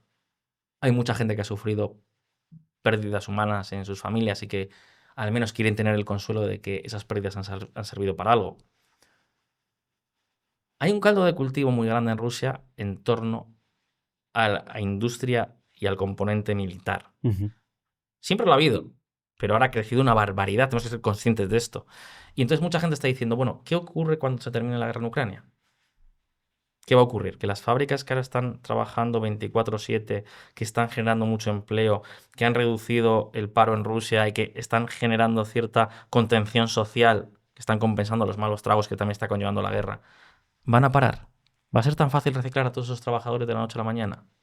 ¿Va el gobierno ruso a parar el grifo de los estímulos económicos? Es básicamente de convertir las ventas de petróleo y gas en empleos en la industria militar. ¿Y la gente que está en el ejército? ¿Se les va a despedir? O sea, ¿se les va a decir, vuelve a tu casa y búscate un trabajo? Porque esto no es un asunto menor. La historia nos dice que en general, cuando se produce el fin de un conflicto militar, suele ser habitual que lo suceda una crisis. O sea, que se produzca una crisis, muchas veces, ¿no? Si se produce una crisis en Rusia, eso sería preocupante para el régimen de Putin, ¿no? Que quiere tener las cosas bajo control. Entonces, ¿qué incentivos tienen a parar este esquema militar? Los esquemas militares son muy difíciles de frenar cuando nacen y crecen, porque de repente todos los incentivos de una nación trabajan para abastecer un ejército. ¿Crees que estamos cerca del fin del conflicto? Del conflicto no, de la guerra posiblemente sí. O quiero pensar que sí. Básicamente porque no hay mucha más alternativa, ¿no? Occidente ya ha dejado claro que no le va a dar a Ucrania lo que necesita para vencer militarmente a Rusia. Eso parece bastante claro. No creo que haya muchos cambios, puede que haya alguna sorpresa, pero no lo parece. De hecho, Estados Unidos ya ni siquiera provee de equipo militar a Ucrania. Vende equipo militar que pagan los europeos, pero ya no proveen directamente equipo militar a Ucrania, ¿no? Eso es un problema. Eso es un problema. Para mantener una guerra con tanta intensidad necesitas ese suministro regular y constante. La sensación es que Europa también se ha cansado en parte de la guerra. Lo hemos visto recientemente con la visita de los líderes europeos acompañando a Zelensky a la Casa Blanca, ¿no? Donde se aceptó esencialmente las tesis de Donald Trump, que eran las tesis que Europa había rechazado durante muchísimo tiempo. Esencialmente reconocer la anexión de los territorios ocupados por Rusia. Esencialmente reconocer que Ucrania no va a entrar en la OTAN. Esencialmente reconocer que no se van a perseguir los crímenes de guerra. Esencialmente reconocer que no se va a exigir responsabilidad al gobierno ruso por esta acción. Es algo muy cercano a lo que la propia Rusia ofreció en el verano de 2022 para terminar la guerra. Y fue algo que Ucrania y Europa dijeron de ninguna forma. Y ahora, en cambio, hemos visto a los líderes europeos decir, no, puede ser una opción. La sensación es que en Europa están cansados también de la guerra, porque la guerra ya hace tiempo que dejó de ser popular, siento decirlo. Es cruel decirlo, pero hace tiempo que la guerra de Ucrania dejó de ser popular. A la gente cada vez le importa menos, ¿no? La gente, la idea que tiene es, bueno, ¿cuándo acaba ya esto, no? ¿Por qué tenemos una energía más cara? ¿Por qué tenemos que seguir gastando dinero en Ucrania? ¿Por qué esto está afectando a la política internacional y a nuestra política doméstica? ¿Por qué no se paran los combates? ¿Por qué tiene que seguir produciéndose muertes día tras día? O sea, yo creo honestamente que el sentimiento, sí, apoyamos a Ucrania, sí, pobres ucranianos. Es trágico decirlo, me gustaría decir lo contrario, pero es un hecho. Creo que la guerra en Ucrania pasa a un segundo orden. De hecho, ya no abre los titulares, no abre las grandes noticias de los medios de comunicación. Ya ni siquiera marca la agenda de los líderes nacionales. No sé si todavía de los líderes comunitarios, pero no de los líderes nacionales. Entonces yo creo que todo el mundo está ya pensando en... Bueno, no ha habido ningún avance, la guerra está básicamente estancada, se ha convertido un frente de batalla en una carnicería. Estados Unidos no quiere continuar, no va a estar involucrados, con lo cual lo mejor que podemos aspirar es a que Ucrania tenga una salida digna de la guerra, ¿no? Y eso lo vimos hace muy poco en la Casa Blanca, ¿no? Esa foto que yo sí que creo que es histórica, no la que están todos de pie, sino la que están todos en el despacho Oval, sentados, mirando al que creo que llegaron a calificar en tono de sorna, según ha dicho el propio Trump, como el presidente de Europa, ¿no? Bueno, pues creo que Europa ha dicho, bueno, pues, que se encargue Trump, que nos busque una solución, culparemos de lo que ocurre a Washington, pero nosotros mismos queremos escapar ya de esto. Es la sensación que yo tengo, ¿ves? Honestamente, es una sensación muy personal, muy subjetiva. Por supuesto, los líderes europeos siguen diciendo que están más comprometidos que nunca con Ucrania, que van a seguir haciendo un esfuerzo militar enorme, que van a seguir comprando armas a Estados Unidos con cargo a los presupuestos de los países de la Unión Europea para entregárselas a Ucrania. Esas son las declaraciones públicas. Pero honestamente, cuando bajamos al barro, las sensaciones de cierto agotamiento. Y te voy a decir una cosa. Y esto creo que es algo que tenemos que tener muy presente. La guerra en Ucrania, tal y como lleva transcurriendo 2 años, no tiene ningún sentido. O a Ucrania se le dan equipos y capacidad de fuego suficiente como para derrotar militarmente a Rusia o recuperar parte del terreno perdido o al menos impedir cualquier avance territorial por parte de Rusia o cualquier nueva ofensiva rusa, o hay que buscar salidas para decir paremos la carnicería y busquemos soluciones de futuro para Ucrania. A mí me hubiera gustado que las cosas sean diferentes, porque creo que además en Ucrania había mucho en juego. Esto no es un discurso militarista, yo creo que en Ucrania había mucho en juego. Ucrania era un modelo. Ucrania era un ejemplo para el mundo. Una dictadura, una autocracia, una reivindicación nacionalista, territorial, no me importa. Decide utilizar la fuerza para cumplir sus objetivos políticos. Invade un país soberano, invade un país libre con una fuerza enorme para tratar de tomar el control de ese país, algo que no veíamos hace mucho tiempo en Europa. Este país se resiste y dice, no tenemos futuro estando en Rusia, no tenemos futuro estando gobernados por Rusia, tenemos un futuro mirando a Occidente, queremos tener el mismo salto adelante que tuvieron los polacos, los estonios, los letonios, los letones, los lituanos, los rumanos. Queremos aspirar a tener un futuro. Queremos mirar a Europa. No queremos mirar a Moscú. Queremos mirar al oeste. Por tanto, tenemos que resistir, porque la invasión rusa supone que vamos a perder nuestra libertad por muchos años. Nos convertiremos en una especie de nueva Bielorrusia, un país muy pobre, un país con un régimen sometido a Moscú, un país con un régimen terriblemente opresor. Ucrania resistió. Y eso fue un mensaje para el mundo, decir, vale, Ucrania resiste, el país soberano invadido, siendo mucho más pequeño, resiste y además recibe el apoyo de la comunidad internacional. Porque los países libres, porque Occidente no van a aceptar que la fuerza vuelva a ser la manera en la que nos relacionemos en política internacional. Es una cuestión de riesgo moral. Si lo permites hoy, ¿qué incentivo va a tener China para no ocupar Taiwán, por ejemplo? ¿Qué incentivo tendría Kenia para no ocupar Eritrea? O Kenia, Etiopía, por ejemplo, para no ocupar Eritrea. Si el riesgo moral, la percepción del riesgo moral desaparece, el mundo puede convertirse en un caos mucho más peligroso. Por eso yo creo que Ucrania era una oportunidad, en cierto modo. Una oportunidad de darle a los ucranianos lo que ellos querían, que era la capacidad de defenderse, la capacidad de defender su libertad, de mirar al mismo tiempo a Occidente, de abrazarse a Occidente, de abrazarse al oeste, de luchar por su libertad, de tener su gesta, si me permites decirlo, incluso histórica, heroica, donde una generación construyese de verdad la Ucrania independiente, ¿no? Esa noción de orgullo país. Y además, que se le dijese al mundo, Occidente no va a aceptar estos comportamientos. O si ocupas un país te enfrentas a que las cosas no te salgan bien. Y al mismo tiempo también Rusia era un peligro para el resto de Europa. Porque de hecho esta ni siquiera es la primera guerra que desata Vladimir Putin. En 2008 ya desató una guerra contra otro importantísimo aliado de Occidente, contra otro importantísimo aliado de la Unión Europea y de Estados Unidos, que era Georgia. Un país que estaba en pleno proceso de apertura, de reforma, de transformación y de crecimiento. Y todo eso se frenó con la guerra a la que le sometió Vladimir Putin en el año 2008, ¿no? Por lo tanto, esta era una oportunidad histórica de decirle a Rusia, no aceptamos tu juego sucio, tu amenaza o tu beligerancia. De decirle al resto del mundo, no vamos a permitir el uso de la fuerza para que cumpláis los objetivos. De decirle a los sátrapas que haya por ahí, las democracias se defienden. El mundo libre todavía tiene la hegemonía política, económica y militar. No os equivoquéis. Y ahora la oportunidad de decirle a Ucrania, ok, os apoyamos. Vamos a ayudaros a mantener vuestra soberanía, vuestra libertad, y al mismo tiempo os vamos a abrazar para que os podáis vincular al oeste. Ese era el sueño que había en 2022 y en 2023, si me lo permites. Yo siempre tuve una posición, en Visor Politics siempre tuvimos una posición que era, creemos que es de interés de Occidente apoyar a Ucrania en lo que Ucrania quiera hacer. Es decir, evidentemente, si Ucrania dice, oh, no podemos seguir luchando, hay que buscar salidas para encontrar una paz, lógicamente no puedes forzar a un país a desangrarse, ¿no? Ni muchísimo menos. Cada muerte es una tragedia, cada baja en combate es una tragedia terrible. Pero si los ucranianos mayoritariamente querían luchar por su libertad, porque no querían beber prisioneros durante más tiempo, creo que habría una oportunidad de oro de apoyarles, ¿no? Pero eso ya pasó. Honestamente, eso ya no va a ocurrir. Con lo cual, buscar ahora una salida a la guerra me parece un objetivo razonable y yo creo que todo el mundo está en ello, ¿no?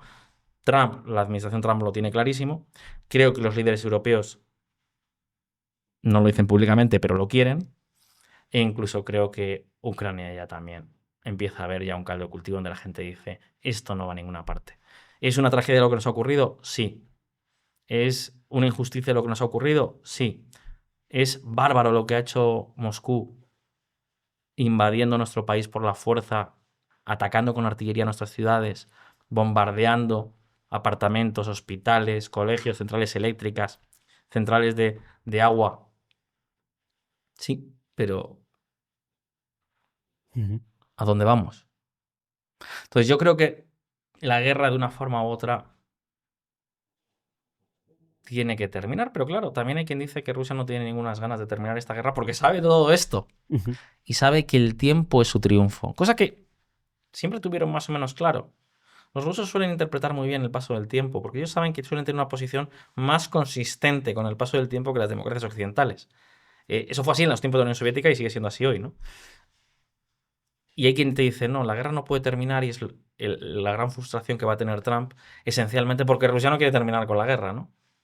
Y ahora que hablabas Puede ser. ahora que hablabas de tiempo, Enrique, ¿crees que Putin es ahora más poderoso que hace 10 años? No, no lo creo, Ujú. para nada, en absoluto.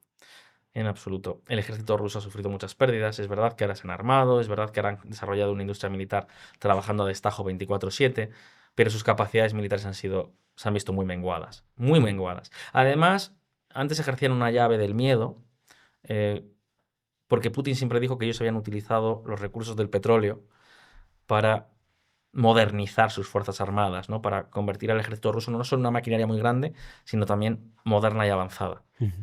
Pero claro, eso nunca se ha visto que no es así. Hoy en día el descrédito no solo de la capacidad militar de Rusia, sino incluso de los equipos militares rusos es mucho más grande, ¿no? Eso es una mella importante en el poder de Vladimir Putin. Pero es que además hay que entender que Vladimir Putin depende de un actor internacional que se llama la República Popular China. Es decir, la ruptura del comercio energético, por ejemplo, con Europa, ha supuesto que tenga que buscar nuevos mercados. Y hoy, prácticamente más del 75% del petróleo crudo que exporta Rusia se lo vende a dos países, a la India y a China. El gas natural en gran medida se lo están vendiendo a China. Acaban de firmar la construcción de un nuevo gasoducto entre Rusia y China para venderles suministros de gas natural. El comercio, el aprovisionamiento, la inversión ya depende esencialmente de China, ¿no? O sea, Rusia antes tenía una posición de cierta autonomía estratégica. Hoy ya no es un país estratégicamente autónomo. Hoy es un país que en política internacional tiene una dependencia muy grande de lo que diga Pekín. Se está viendo sistemáticamente, se está viendo los encuentros entre Putin y Xi Jinping, ¿no? Desde luego quien marca el paso es Xi Jinping. Desde luego quien lleva la iniciativa es Xi Jinping. Y quien es fuerte es Xi Jinping, evidentemente, ¿no? Entonces, no. En las relaciones internacionales, esto lo decía hace muy poquito tiempo, insistía en ello el presidente de Finlandia. Tenemos que tener en cuenta que hay fuerza económica, que hay fuerza militar y que hay valores. Es esencialmente los tres pilares de la política internacional. Vladimir Putin ha perdido fuerza militar. Con esta guerra ha perdido también muchísima fuerza económica. Y respecto a valores, pues no es que los haya perdido, ¿no? Pero ahora depende de los valores chinos que ya no son los suyos. Con lo cual, no. Vladimir Putin no es hoy más fuerte. Vladimir Putin es hoy mucho más débil. Rusia es un actor mucho más débil de lo que lo era en 2021. Esto lo podemos mirar como lo queramos mirar, es algo prácticamente incuestionable. De hecho, en 2021 lo que teníamos era una Rusia expandiéndose por América Latina y por África, y eso ya en gran medida ha desaparecido. En 2021 teníamos una Rusia con una influencia enorme en Europa y eso ya ha desaparecido. No. Y Enrique, para no dejarnos, el segundo tema del que quería comentarte, ¿no? Por un lado, si debíamos preocuparnos más de Rusia o de nuestros vecinos del sur, ¿no? Porque hay gente que dice que en 15 años Francia, por ejemplo, será ingobernable. Hay un problema al respecto. Y hay un problema del que tampoco somos conscientes. Yo creo que muchas veces por ser políticamente correctos, ¿no? Europa hace frontera, y particularmente la península ibérica, particularmente España, estamos en primera línea. Hacemos frontera con África. África es un continente, no es un continente más. África es el continente con más crecimiento demográfico del mundo. Las estadísticas de Naciones Unidas dicen que para el año 2050, y dicen, Enrique, el 2050, que no, que estamos en 2025, que está ya a la vuelta de la esquina. Para el año 2050, prácticamente entre el 25 y el 30% de la población mundial va a vivir en África. Estamos hablando de un crecimiento demográfico brutal. Para finales de siglo, las estimaciones de Naciones Unidas apuntan a que, salvo que algo cambie repentinamente, el 40% de la población mundial vivirá en África. 4.000 millones de personas de 10.000 millones. Y que más del 50% de los nacimientos se van a producir en África. África es el único continente que mantiene tasas de fertilidad todavía disparadas, donde no ha realizado una transición demográfica. Es un continente muy vasto, mucho más grande de lo que podemos pensar, que los mapas parecen pequeñito, pero su dimensión real es mucho más grande. Y es un país con muchísimos problemas institucionales, económicos, sociales. La mayor parte de la migración en África se queda en África, porque la migración busca siempre destinos de proximidad dentro de lo posible. Pero claro, hay una parte emergente también de mucha gente joven, porque la población africana además es muy joven, que sueña con un futuro mayor, un futuro que más ahora ven, ¿no? Es muy fácil de ver gracias a Internet, ¿no? De percibir y ven que ellos no lo tienen. Entonces, es normal que sueñen con ese futuro. Se va a hacer un efecto tractor muy importante, ¿no? Claro, eso hace que sueñen con un mundo que está ya a la vuelta de la esquina, muy cerquita prácticamente, ¿no? Cruzando el mar Mediterráneo, cruzando prácticamente el estrecho de Gibraltar, tienes un mundo donde la renta per cápita se dispara, el bienestar se dispara, las oportunidades se disparan y tienes acceso a un modo de vida que para ti es simplemente inconcebible. Entonces es normal que muchos jóvenes en África digan, yo quiero formar parte de esa vida, quiero formar parte de ese sueño, de esa prosperidad. Plantéate tú qué pensarías. Probablemente eso. Eso va a ocurrir. Además, Europa es un país, es un continente, perdón, no es un país, es un continente muy envejecido. El envejecimiento demográfico hace que haya menos población disponible para trabajar y también hace que haya una población dependiente que necesite más apoyos, más trabajadores, ¿no? La población mayor suele requerir pues, mucha más atención de dependencia, mucha más asistencia. Hace falta mano de obra. No la tenemos y eso va a hacer que, como están diciendo últimamente la Unión Europea, decir, bueno, es que necesitamos mucha más inmigración, ¿no? Y claro, pues en África, también en otros lugares del mundo, pero sobre todo en África, dicen, oye, pues nosotros queremos emigrar a Europa, ¿no? ¿Y cuál es el problema de que esto ocurra? Y ahí es aquí entra en lo políticamente correcto, ¿no? La inmigración en general es buena. O sea, con carácter general, la historia dice que los movimientos migratorios son buenos, que son enriquecedores y que suelen generar economías de aceleración, ¿no? Economías aceleradas. Pero hay un problema, y es que aquí hay un salto cultural muy grande. O sea, tú tienes sociedades en las que estás pensando en la transición verde y estás pensando en los derechos culturales, históricos, y tienes una sociedad donde no sabe nada de eso, ni quiere saber nada de eso, porque evidentemente en su escala de necesidades todo eso no existe, ¿no? Entonces lo que está llegando es, hay una creciente presión migratoria, va a existir, vendrá por oleadas, pero es inevitable que se produzca, que va a transformar nuestras sociedades, ¿no? Y Y claro, muchas veces no las están transformando como nos gustaría, ¿no? Con un respeto a los derechos civiles, con un respeto a todo lo que hemos construido, con una perspectiva cultural que se acople a lo que aquí se lleva años o décadas desarrollando. Y eso genera problemas. Siempre la inmigración acelerada genera problemas, incluso en Estados Unidos, donde la población hispana, por ejemplo, tiene una tasa de integración muy alta, ha generado problemas, ¿no? Y rechazo. Eso es inevitable. Pero es que además, en este caso, hay un salto económico y cultural tan grande, tan absolutamente bestial, que evidentemente plantea muchísimos retos que honestamente aquí no se están sabiendo afrontar. Y luego a todo esto sumémosle una cuestión religiosa. Porque es evidente que un nivel cultural, o digamos una inquietud cultural distinta, una inquietud económica diferente, sumado muchas veces a religiones que tienen una relación difícil con los derechos civiles occidentales, hace que eso se convierta en una bomba de relojería, ¿no? Y además algo que muchas veces, y este es un problema particular de Europa, nosotros mismos acentuamos, ¿no? Esto se ha visto muy bien en Suecia. O sea, Suecia ha sido un país que hace años prácticamente estableció una política de puertas abiertas, entendiendo que la inmigración era algo bueno, que iba a apoyar su sistema económico, cosa que ocurre, y empezaron a aplicar su forma de hacer las cosas, ¿no?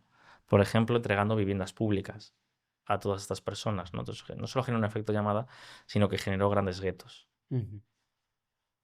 Y hoy en Suecia hay un problema muy serio de violencia en muchas áreas periféricas de las ciudades o en muchos de estos barrios, ¿no? Hay un problema severo de violencia al que nunca se habían enfrentado. Incluso hay barrios de no acceso, ¿no? Incluso ni para la policía a veces, que es difícil, ¿no? Y hay mafias, hay crimen, hay explosiones incluso.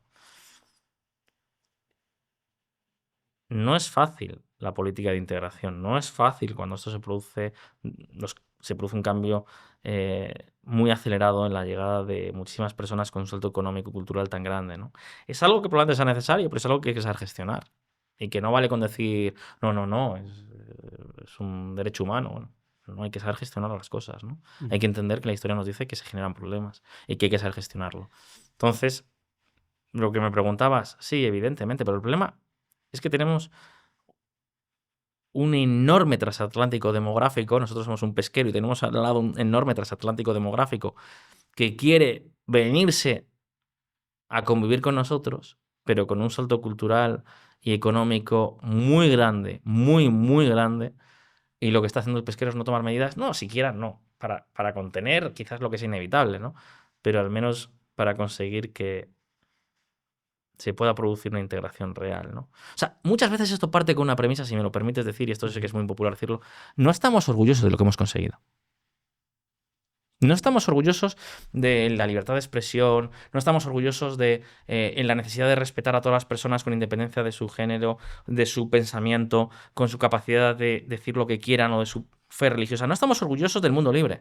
Muchas veces somos terriblemente críticos, ¿no? Con las sociedades de Occidente, las sociedades europeas, con la sociedad norteamericana. Somos tremendamente críticos. Y sí hay motivos para serlo.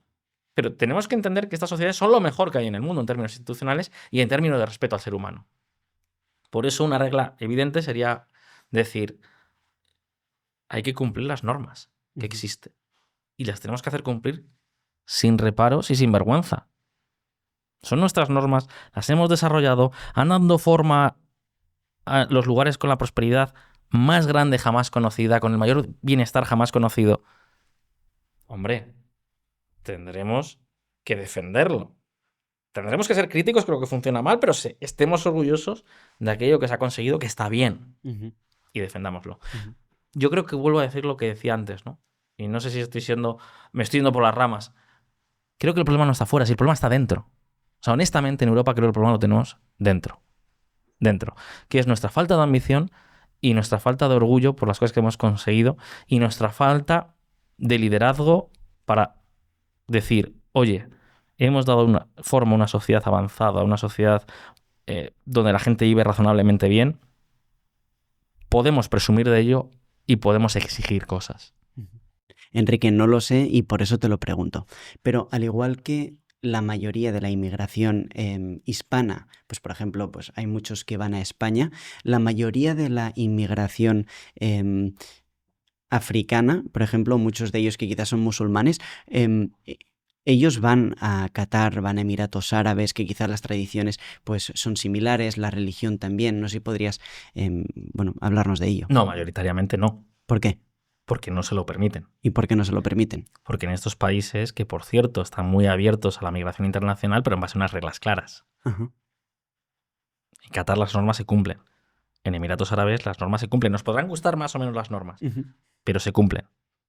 Por supuesto que hay inmigración en Emiratos Árabes y en Qatar, pero esta es una inmigración ordenada. Nos podrá gustar mucho más o menos la forma en la que tratan a estas personas, no, también probablemente ya de ello, pero desde luego tú no puedes decir voy a Qatar, me salto las reglas establecidas y ni siquiera respeto el marco cultural local. ¿No lo puedes hacer? Entonces, no, evidentemente, ellos van donde en la migración africana va donde ven más oportunidades. Y luego tampoco nos podemos engañar, que es que Occidente, los países libres, Europa, Norteamérica, Australia, Japón, Corea, son países que son muy atractivos porque no todo en la vida es el dinero. Ujú.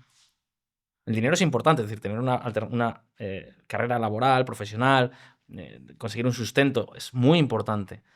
Pero hay cosas en la vida que también cuentan. Ujú. Seguridad.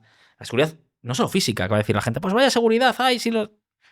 La seguridad jurídica, muchas veces. El que no puedan cambiar las reglas de juego de la noche a la mañana. El derecho a la propiedad. Ujú. El derecho a la libertad de expresión. El que puedas desarrollar tu vida como te da la gana. Al final eso genera marcos que son mucho más atractivos. Ujú. Yo creo que en igualdad de condiciones, honestamente, la mayor parte de las personas que nos ven preferirían irse a Florida que no a Qatar. O sea, si ahora nos dicen en igualdad de condiciones, ¿no? Excluyamos la parte, cualquier parte fiscal o cualquier parte rara. En igualdad de condiciones, ¿dónde preferirías vivir? Te lo pregunto. Ujú. ¿En Florida o en Probablemente, Qatar? bueno, probablemente en Florida, claro. Pero y una persona de un gazatí, por ejemplo, que está huyendo de Gaza o se quiere ir de ahí, ¿no tendría más sentido que No le quisiera? van a dejar, no Ujú. puede. Ujú. Habrá unos cupos, podrá solicitar. De hecho, hay muchos hay mucho palestinos, hay mucha población, yo creo que más de Cisjordania, Ujú. pero probablemente también hay gazatíes en Emiratos Árabes, en Arabia Saudí y en Qatar. Pero es en base a cupos limitados, es decir, es una inmigración muy regulada. Ujú. Yendo al tema de Israel-Palestina, ¿podrías contarnos un poco, explicarnos cómo está ahora la situación? Mal, Ujú. está mal. Está mal porque no hay vías de salida y lo que está ocurriendo en Gaza empieza a ser preocupante. Yo soy una persona que en general, yo no estoy en lo políticamente correcto cuando hablamos de Israel. Ujú. Yo en general tengo una percepción positiva de lo que es Israel. Ujú. Israel es un país que surge prácticamente en el desierto. Es un país que cuando declara su independencia en el año 48 es un país muy pobre. Es un país con una generación de personas que habían ido prácticamente a labrar el campo. Es un país que nace en unas circunstancias terribles, que es una vez transcurrida no solo la Segunda Guerra Mundial, Ujú. sino también enfrentamientos muy grandes con el Imperio Británico. E Israel con el paso de los años se ha convertido en una democracia avanzada, en un país donde los derechos civiles se respetan, en un país donde hay más de 2 millones de árabes que tienen la ciudadanía israelí y que tienen plenos derechos políticos, económicos. Un país que tiene un nivel de aceptación por la diferencia en cuanto a ideología, sexualidad, muy grande. Y es un milagro económico en las últimas 3 décadas. Es un país que se ha convertido en una de las referencias tecnológicas del mundo, que más ha contribuido a la evolución tecnológica en el mundo. Y eso hacerlo en mitad de un desierto y con todos los problemas con sus vecinos y los problemas geopolíticos y con la prima de riesgo disparada, es una proeza. Ujú. O sea, esta es la primera parte. Mi perspectiva de Israel es positiva. Ujú. Si yo voy a Oriente Medio, la única democracia sentada en Oriente Medio es Israel. El único país donde se respetan los derechos civiles es en Israel. El único país donde existe un Estado de Derecho como lo podemos entender nosotros es en Israel. El único país que tiene alternancia política regular y libre es Israel. El único país donde se respeta a las minorías es en Israel. El único país donde hay garantías procesales es en Israel. El país más desarrollado y rico ya es Israel. Quizás hay ahí con Emiratos Árabes, pero en general, en términos de tecnología y de complejidad económica, es Israel.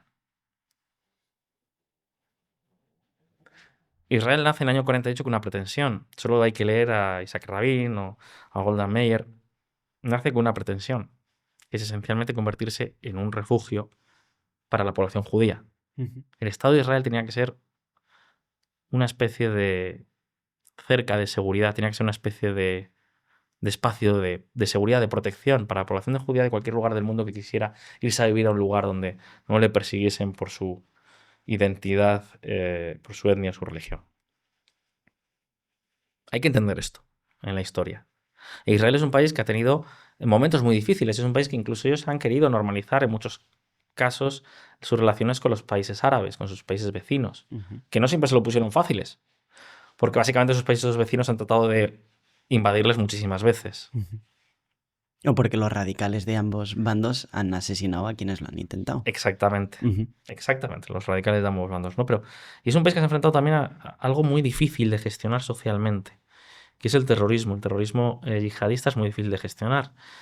No en los últimos años, esto viene de largo, ¿no? Ya a fines de los 90, los atentados yihadistas, los atentados donde se inmolaban personas buscando masacrar a la mayor cantidad de ciudadanos israelíes posibles, no eran extraños. El lanzamiento de cohetes no es extraño. Los secuestros no son extraños. De hecho, ha sido los últimos años donde ya esa superioridad militar y tecnológica de Israel ha impuesto más dificultades a esta realidad, pero eso ha sido el pan nuestro de cada día, ¿no? Hay una historia muy interesante que se produce justo unas horas antes de la independencia de Israel. En aquel momento, Isaac Rabin le pide a Golda Meir que se desplace a Jerusalén. Ella estaba en Tel Aviv, le pide que se desplace a Jerusalén. Y lo tenía que hacer en una avioneta. La avioneta iba a recoger a otro miembro del gabinete de Isaac Rabin y llevarle a Tel Aviv al acto de declaración de la independencia. Y tenían que ir en avioneta no porque fuese un uso tipo hoy de los Falcon, ¿no? Sino porque no podían transitar en carretera porque ya había un conflicto armado. Era muy peligrosa la carretera que unía Tel Aviv con Jerusalén. Había asaltos, había disparos, había enfrentamientos. La historia dice que la avioneta tuvo un problema en un motor, tuvo que darse la vuelta, no pudo aterrizar y entonces Golda Meir, que luego sería primera ministra de Israel, terminó estando presente en el acto de independencia y firmando la declaración de independencia, ¿no? Vale, esto es lo primero que tenemos que saber. Pero lo que está ocurriendo en Gaza hoy en día es muy complicado. Es muy difícil porque Israel se le ha ido de las manos. El 7 de octubre del 2023 se produjo un ataque terrible donde Hamás y la Yihad Islámica se lanzaron a masacrar a civiles israelíes a diestro y siniestro, ¿no? A causar el mayor daño posible y a secuestrar rehenes.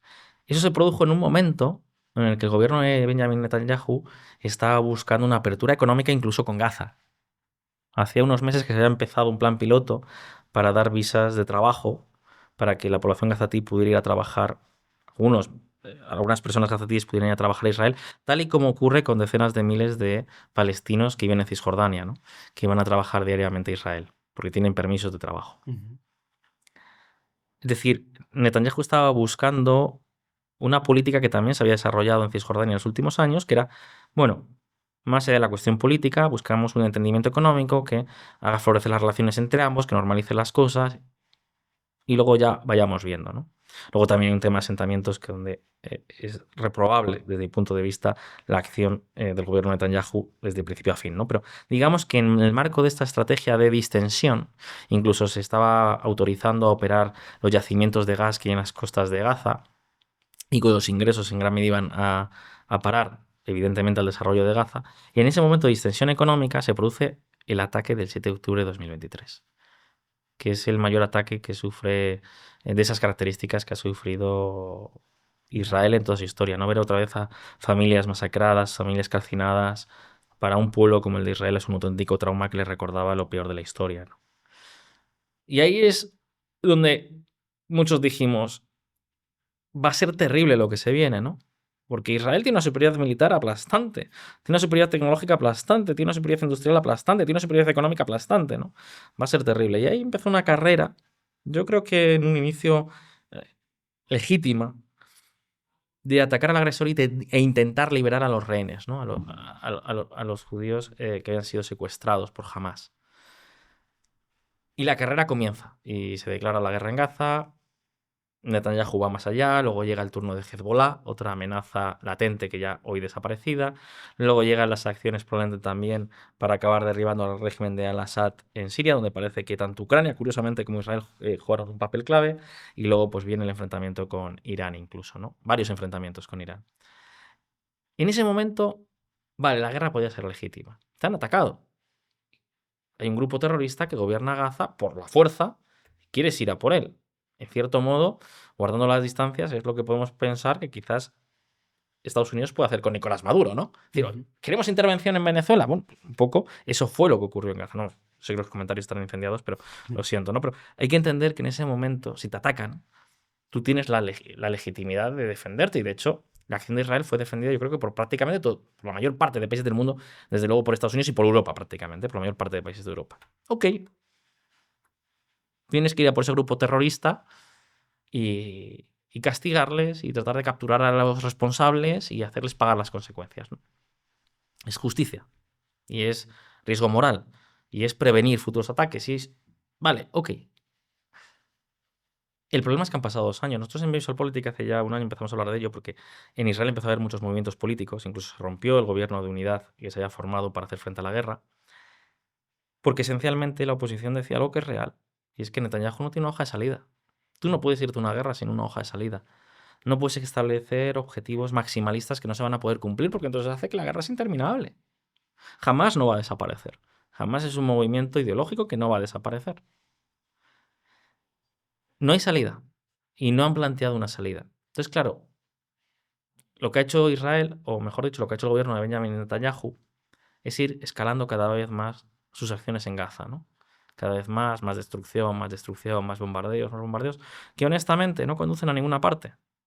Que no conducen a ninguna parte. Y no podemos olvidar que en Gaza hay más de 2 millones de personas, probablemente 1 millón de niños, o más de 1 millón de niños, y que la población civil no la puede responsabilizar de todo lo que hace un grupo terrorista. No, pero es que no se enfrentan al grupo terrorista. Bueno, no es fácil hacerlo, ¿no? El grupo terrorista tiene las armas, el grupo terrorista tiene el control. Y aún así, incluso, aunque no se rebelen contra ellos, no puedes aplicar esa cantidad de dolor, porque los países con un Estado de Derecho avanzado no podemos comportarnos como ellos, ¿no? Como los terroristas o como los países que, como Rusia, no tienen ningún impedimento a hacer uso de la fuerza porque les da igual, ¿no? Entonces yo creo que el gobierno de Benjamin Netanyahu, que ha sido un primer ministro que es el primer ministro más longevo de la historia política de Israel, nunca nadie ha ocupado tantos años el poder como él, y que ha sido decisivo para la transformación de Israel, porque tiene un expediente y una hoja de servicios que para el Estado de Israel es muy grande. O sea, Netanyahu ha liderado una transformación económica, ha liderado una transformación en términos de seguridad muy grande. Es un primer ministro que va a pasar la historia en Israel. Pero creo que eso se ha ido de las manos, ¿no? Porque ¿cuál es la salida? Seguir bombardeando, seguir provocando falta de provisiones alimentarias o farmacológicas. ¿Cuál es la salida en Gaza? Creemos que un niño que ha perdido a sus padres, un niño que ha perdido a su hermano, un niño que ha perdido a su hermana, que ha perdido a su madre, va a estar dispuesto mañana a abrazarse a ciudadanos de Israel. No creemos que eso va a ser un motor de odio. No creemos que esto va a poder alargar el problema o el conflicto. ¿A dónde queremos ir a parar? ¿Se quiere derribar a Hamás? ¿Se quiere establecer un gobierno en Gaza? ¿Se quiere invitar a Naciones Unidas o a potencias extranjeras a que establezcan un gobierno en Gaza? ¿Se quiere invitar a Israel, a países árabes, a que establezcan un gobierno en Gaza? No han intentado ninguna fórmula. No creo que lo quisieran los países árabes, pero no han intentado ninguna fórmula. Esa es la realidad. El gobierno de Netanyahu está haciendo exigencias maximalistas y mientras jamás no lo acepte, la población gazatí será rehén. Y ahí tengo que decir que creo que eso es un problema.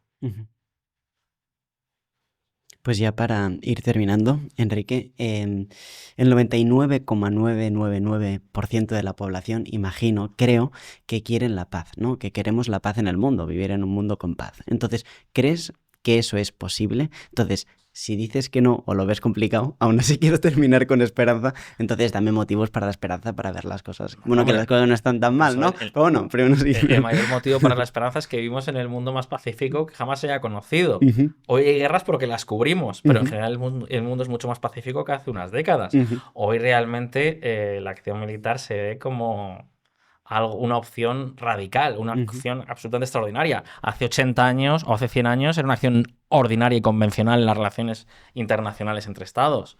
Hoy el mundo es mucho más seguro. Los grupos terroristas tienen mucha menor presencia que hace 30 40 años, que nos lo digan en España, ¿no? Donde tuvimos una banda como ETA pues, generando miedo y terror durante muchísimo tiempo. El mundo ha tenido unos años espectaculares, unas décadas espectaculares ujú, de desarrollo, de conexión entre los pueblos. Hoy es fácil viajar allende los mares sin ningún problema. Ha habido un desarrollo material, de seguridad enorme, ujú, enorme, en todo el mundo. Entonces, claro que tenemos que ser optimistas. Lo que pasa es que somos exigentes, lógicamente. ujú, Somos exigentes. Y claro que nos gustaría tener la paz. Hombre, yo la paz entre los pueblos, pues no sé si será algo que se consiga, ¿no? Esa paz universal y esa armonía universal. A ver, no sé si se conseguirá algún día. ujú, Pero desde luego estamos más cerca de ese. O sea, la tendencia es hacia ese destino que no hacia el contrario. Y eso es algo positivo. ujú, Así que no, por acabar con optimismo, todo el optimismo del mundo, ¿no? ujú. Pues Como sí. decía Warren Buffett, y como, bueno, yo creo que dice cualquier persona, Sí. eh, permíteme decirlo sensata, vivimos el mejor de los tiempos conocidos, Ujú, pese a todo. Déjame que te diga una cosa, ujú, que me parece muy importante. ujú. Y es que siempre, cada vez que se habla de estos temas, Sí. la gente dice, es que los gobiernos, los políticos... No, no. La mayor fuerza de evolución, la mayor fuerza de mejora, de prosperidad, la mayor fuerza para cambiar las cosas en positivo es la acción empresarial. Somos nosotros mismos con nuestro trabajo, el desarrollo de proyectos empresariales, el desarrollo de proyectos de investigación, el desarrollo de nuevas tecnologías. Eso es lo que mejora nuestra vida, no los políticos. Los políticos pueden contribuir a mantener marcos institucionales estables, pero marcos institucionales estables para que se puedan germinar todas estas cosas. Es decir, ¿por qué China ha prosperado y ha evolucionado? Hombre, porque se permitió que muchísimos emprendedores se pusieran en marcha a crear emporios económicos, nuevas empresas, a comerciar con el resto del mundo. ¿Por qué antes decía que Israel se ha convertido en un milagro económico? Hombre, porque permitió que sus emprendedores crearan un hub de tecnología brutal. Y esto ha ocurrido, ¿por qué Estonia? Estonia, por ejemplo, es un modelo fantástico. Estonia, año 1990, forma parte de la Unión Soviética, se independiza un poco después, un país tremendamente pobre, con problemas masivos de corrupción, de criminalidad. Hoy, el país con más unicornios per cápita del mundo. Tiene más unicornios que España, de largo. Un país con una industria tecnológica muy fuerte. Un país avanzado, un país seguro. Un país que lidera el ranking europeo, por ejemplo, en términos de educación. El protagonista no fueron los políticos. Los políticos dejaron hacer, establecieron las condiciones para que se pudiera hacer. Pero los protagonistas somos nosotros, Ujú, cada día. Entonces, una cosa muy importante que se suele pasar por alto es que con nuestro trabajo vamos generando un patrimonio. ujú, Y aquí hay una diferencia abismal entre utilizar nuestro patrimonio para generar rendimientos crecientes, para financiar nuevos proyectos y beneficiarnos de ello, es decir, para invertir, o dejarlo en la cuenta corriente del banco o en depósitos que no generan rentabilidad, sino que no solo no generan rentabilidad, sino que son devorados por la inflación. Ahí está la diferencia. ujú, De hecho, hay estudios claramente que determinan que hay una diferencia en el ascensor social muy grande entre aquellas personas que deciden invertir su dinero y se benefician de la capitalización compuesta. Es decir, si el mundo está mejorando, si el mundo está cambiando, yo quiero formar parte de esos proyectos empresariales que están haciendo dinero para llevarme mi parte, a aquellos que dejan el dinero en el banco. Esa fue una de las razones también por las que creamos la formación de la que hablábamos antes. ujú, Porque nosotros con nuestro trabajo en Visual Politics, en Visual Economic, en el Informe K, dijimos, es que hay una regla muy clara en el mundo. Aquellos países que apuestan más por invertir los recursos que generan, aquellos países cuyas familias realizan más inversiones, se benefician de la capitalización compuesta, son mucho más prósperas que aquellos donde esto no se hace. ujú. Lo que hay que darle a las personas las herramientas necesarias para hacerlo, porque eso puede cambiar nuestra vida. Mira, hay un ejemplo muy bueno. No podemos confiar en que el gobierno o en que los políticos o las administraciones públicas se ocupen de nosotros y de nuestra vida y de nuestras necesidades dentro de 50 o 60 años. ¿Por qué vas a confiar en terceros? Empieza a preocuparte tú mismo desde ya. No, es muy difícil, hay que ser millonario, hay que ganar mucho. No es verdad. No es cierto. No es cierto. Sabiendo hacer las cosas, formando parte de esta dinámica, de esta espiral de prosperidad, tú mismo vas a poder garantizar tu futuro. Y hay una diferencia muy grande entre las personas que aprovechan sus ahorros, el esfuerzo de su trabajo para generar nuevas vías de ingresos y las que no. Es algo estadístico, es algo que es una evidencia empírica. Entonces hay que saber dónde queremos estar. Entonces, una fuerza de crecimiento, una fuerza de desarrollo y de prosperidad muy grande es precisamente estar entre quienes saben aprovechar su patrimonio para ponerlo a funcionar y quienes no. La diferencia se va haciendo cada vez más grande, más grande, más grande. Las rentas de capital cada vez forman una porción más importante de las rentas totales en una economía. Es decir, respecto a las rentas del trabajo, por ejemplo, las rentas de capital son cada vez más grandes.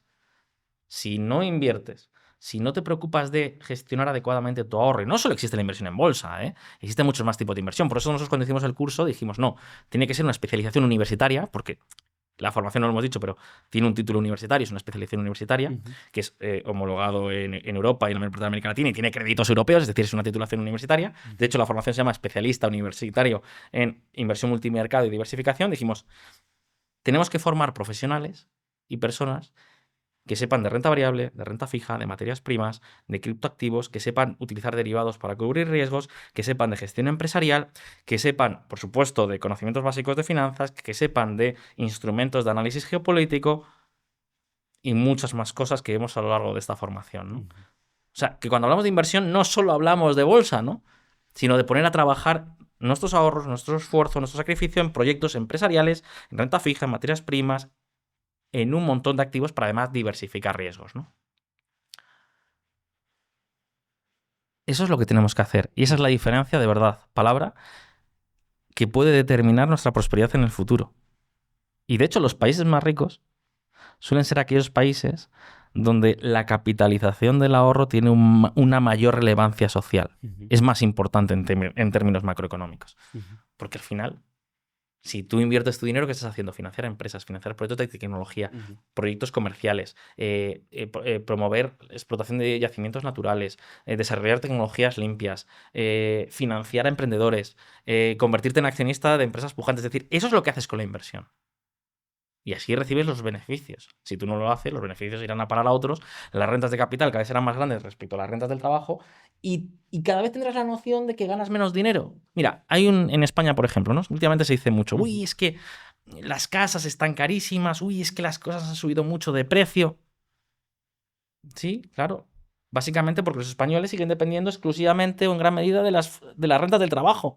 Y como las rentas de trabajo cada vez representan una menor parte de las rentas totales, los activos se encarecen en función de la generación de rentas totales. Ergo, los españoles, aunque no lo perciban directamente, en términos de capacidad de compra y venta de activos, se están empobreciendo. Pero se están empobreciendo ¿por qué? Básicamente porque no se está haciendo un buen uso de los recursos familiares, de los recursos que generamos con nuestro trabajo, no se está haciendo una buena planificación económica, porque todas estas cosas, desgraciadamente, pues están fuera de los temarios educativos, de los temarios de formación en los institutos, en las universidades. Por eso, honestamente, quisimos también en parte poner en marcha esta formación universitaria. No, y además, parte de lo que comentabas, es que no vamos a tener pensiones. La mayoría de, los jóvenes, ¿no? Bueno, habrá pensiones, pero estas serán asistenciales. Esto es algo que tenemos que saber. Pensiones habrá, pero van a cubrir una parte mucho más pequeña de nuestras necesidades vitales. Aquí nos hemos acostumbrado a que la pensión sea incluso a veces más alta que los salarios. Vale, eso no va a existir en el futuro. Lo que existirán serán pensiones que son pues asistenciales, que te permitirán pues sobrevivir quizás con lo básico, pues ir a la tienda y comprar arroz. Y algo más, ¿no? Y a lo mejor azúcar, té, café, pero poco más. Van a ser pensiones asistenciales. Esto es lo que no la clase política en España está negando y es una obviedad. Es una cuestión matemática. Es una cuestión esencialmente matemática. España está envejeciendo a toda velocidad. Hoy la edad media en España ya supera los 43, 44 años. Somos el país que más está envejeciendo, más rápidamente de todo el mundo. Hoy hay 9 millones de jubilados en España. ¿Qué ocurre cuando haya 15 millones de jubilados en España? ¿Qué va a ocurrir cuando entre personas jubiladas y empleados públicos estemos hablando de más de 20 millones de personas y prácticamente sea 1 a 1 respecto a la fuerza laboral del mercado privado? Pues que evidentemente los impuestos que vamos a pagar, las cotizaciones sociales van a ser muy altas, y además de ser muy altas, lo que erosionará nuestro poder adquisitivo, además de eso, pues es que no dará para mantener de forma viable el sistema que hoy conocemos, que es te jubilas y recibes casi, bueno, 100%, incluso a veces más del 100% de lo que era tu expectativa de renta laboral. Eso no va a ocurrir. Y eso tenemos que ser conscientes. Es una cuestión matemática. El propio envejecimiento demográfico está determinando esta situación. Y está avanzando muy rápido. Está avanzando muy rápido. Con lo cual, creo que es bueno que empecemos a preocuparnos de nosotros mismos para que nadie tenga que garantizar nuestra vida en el futuro. No dependamos de nadie, seamos autónomos. Pues eso es todo. Enrique Couto, de verdad, muchísimas gracias por haber estado este rato con nosotros. Tenéis el link de la formación en la descripción del vídeo. Y también, pues, muchas gracias por haber hablado de esperanza, que creemos que es algo muy importante en un mundo que parece que cada vez está peor. Pero bueno, ya nos ha explicado que no es tanto así, así que muchas gracias. Un placer, muchísimas gracias por vuestra invitación y nada, espero que coincidamos más veces. Ha sido un lujo estar aquí con vosotros. Gracias, Enrique. Si te ha gustado esta entrevista, tenemos otra por aquí que te va a encantar. Muchísimas gracias. A la de 3.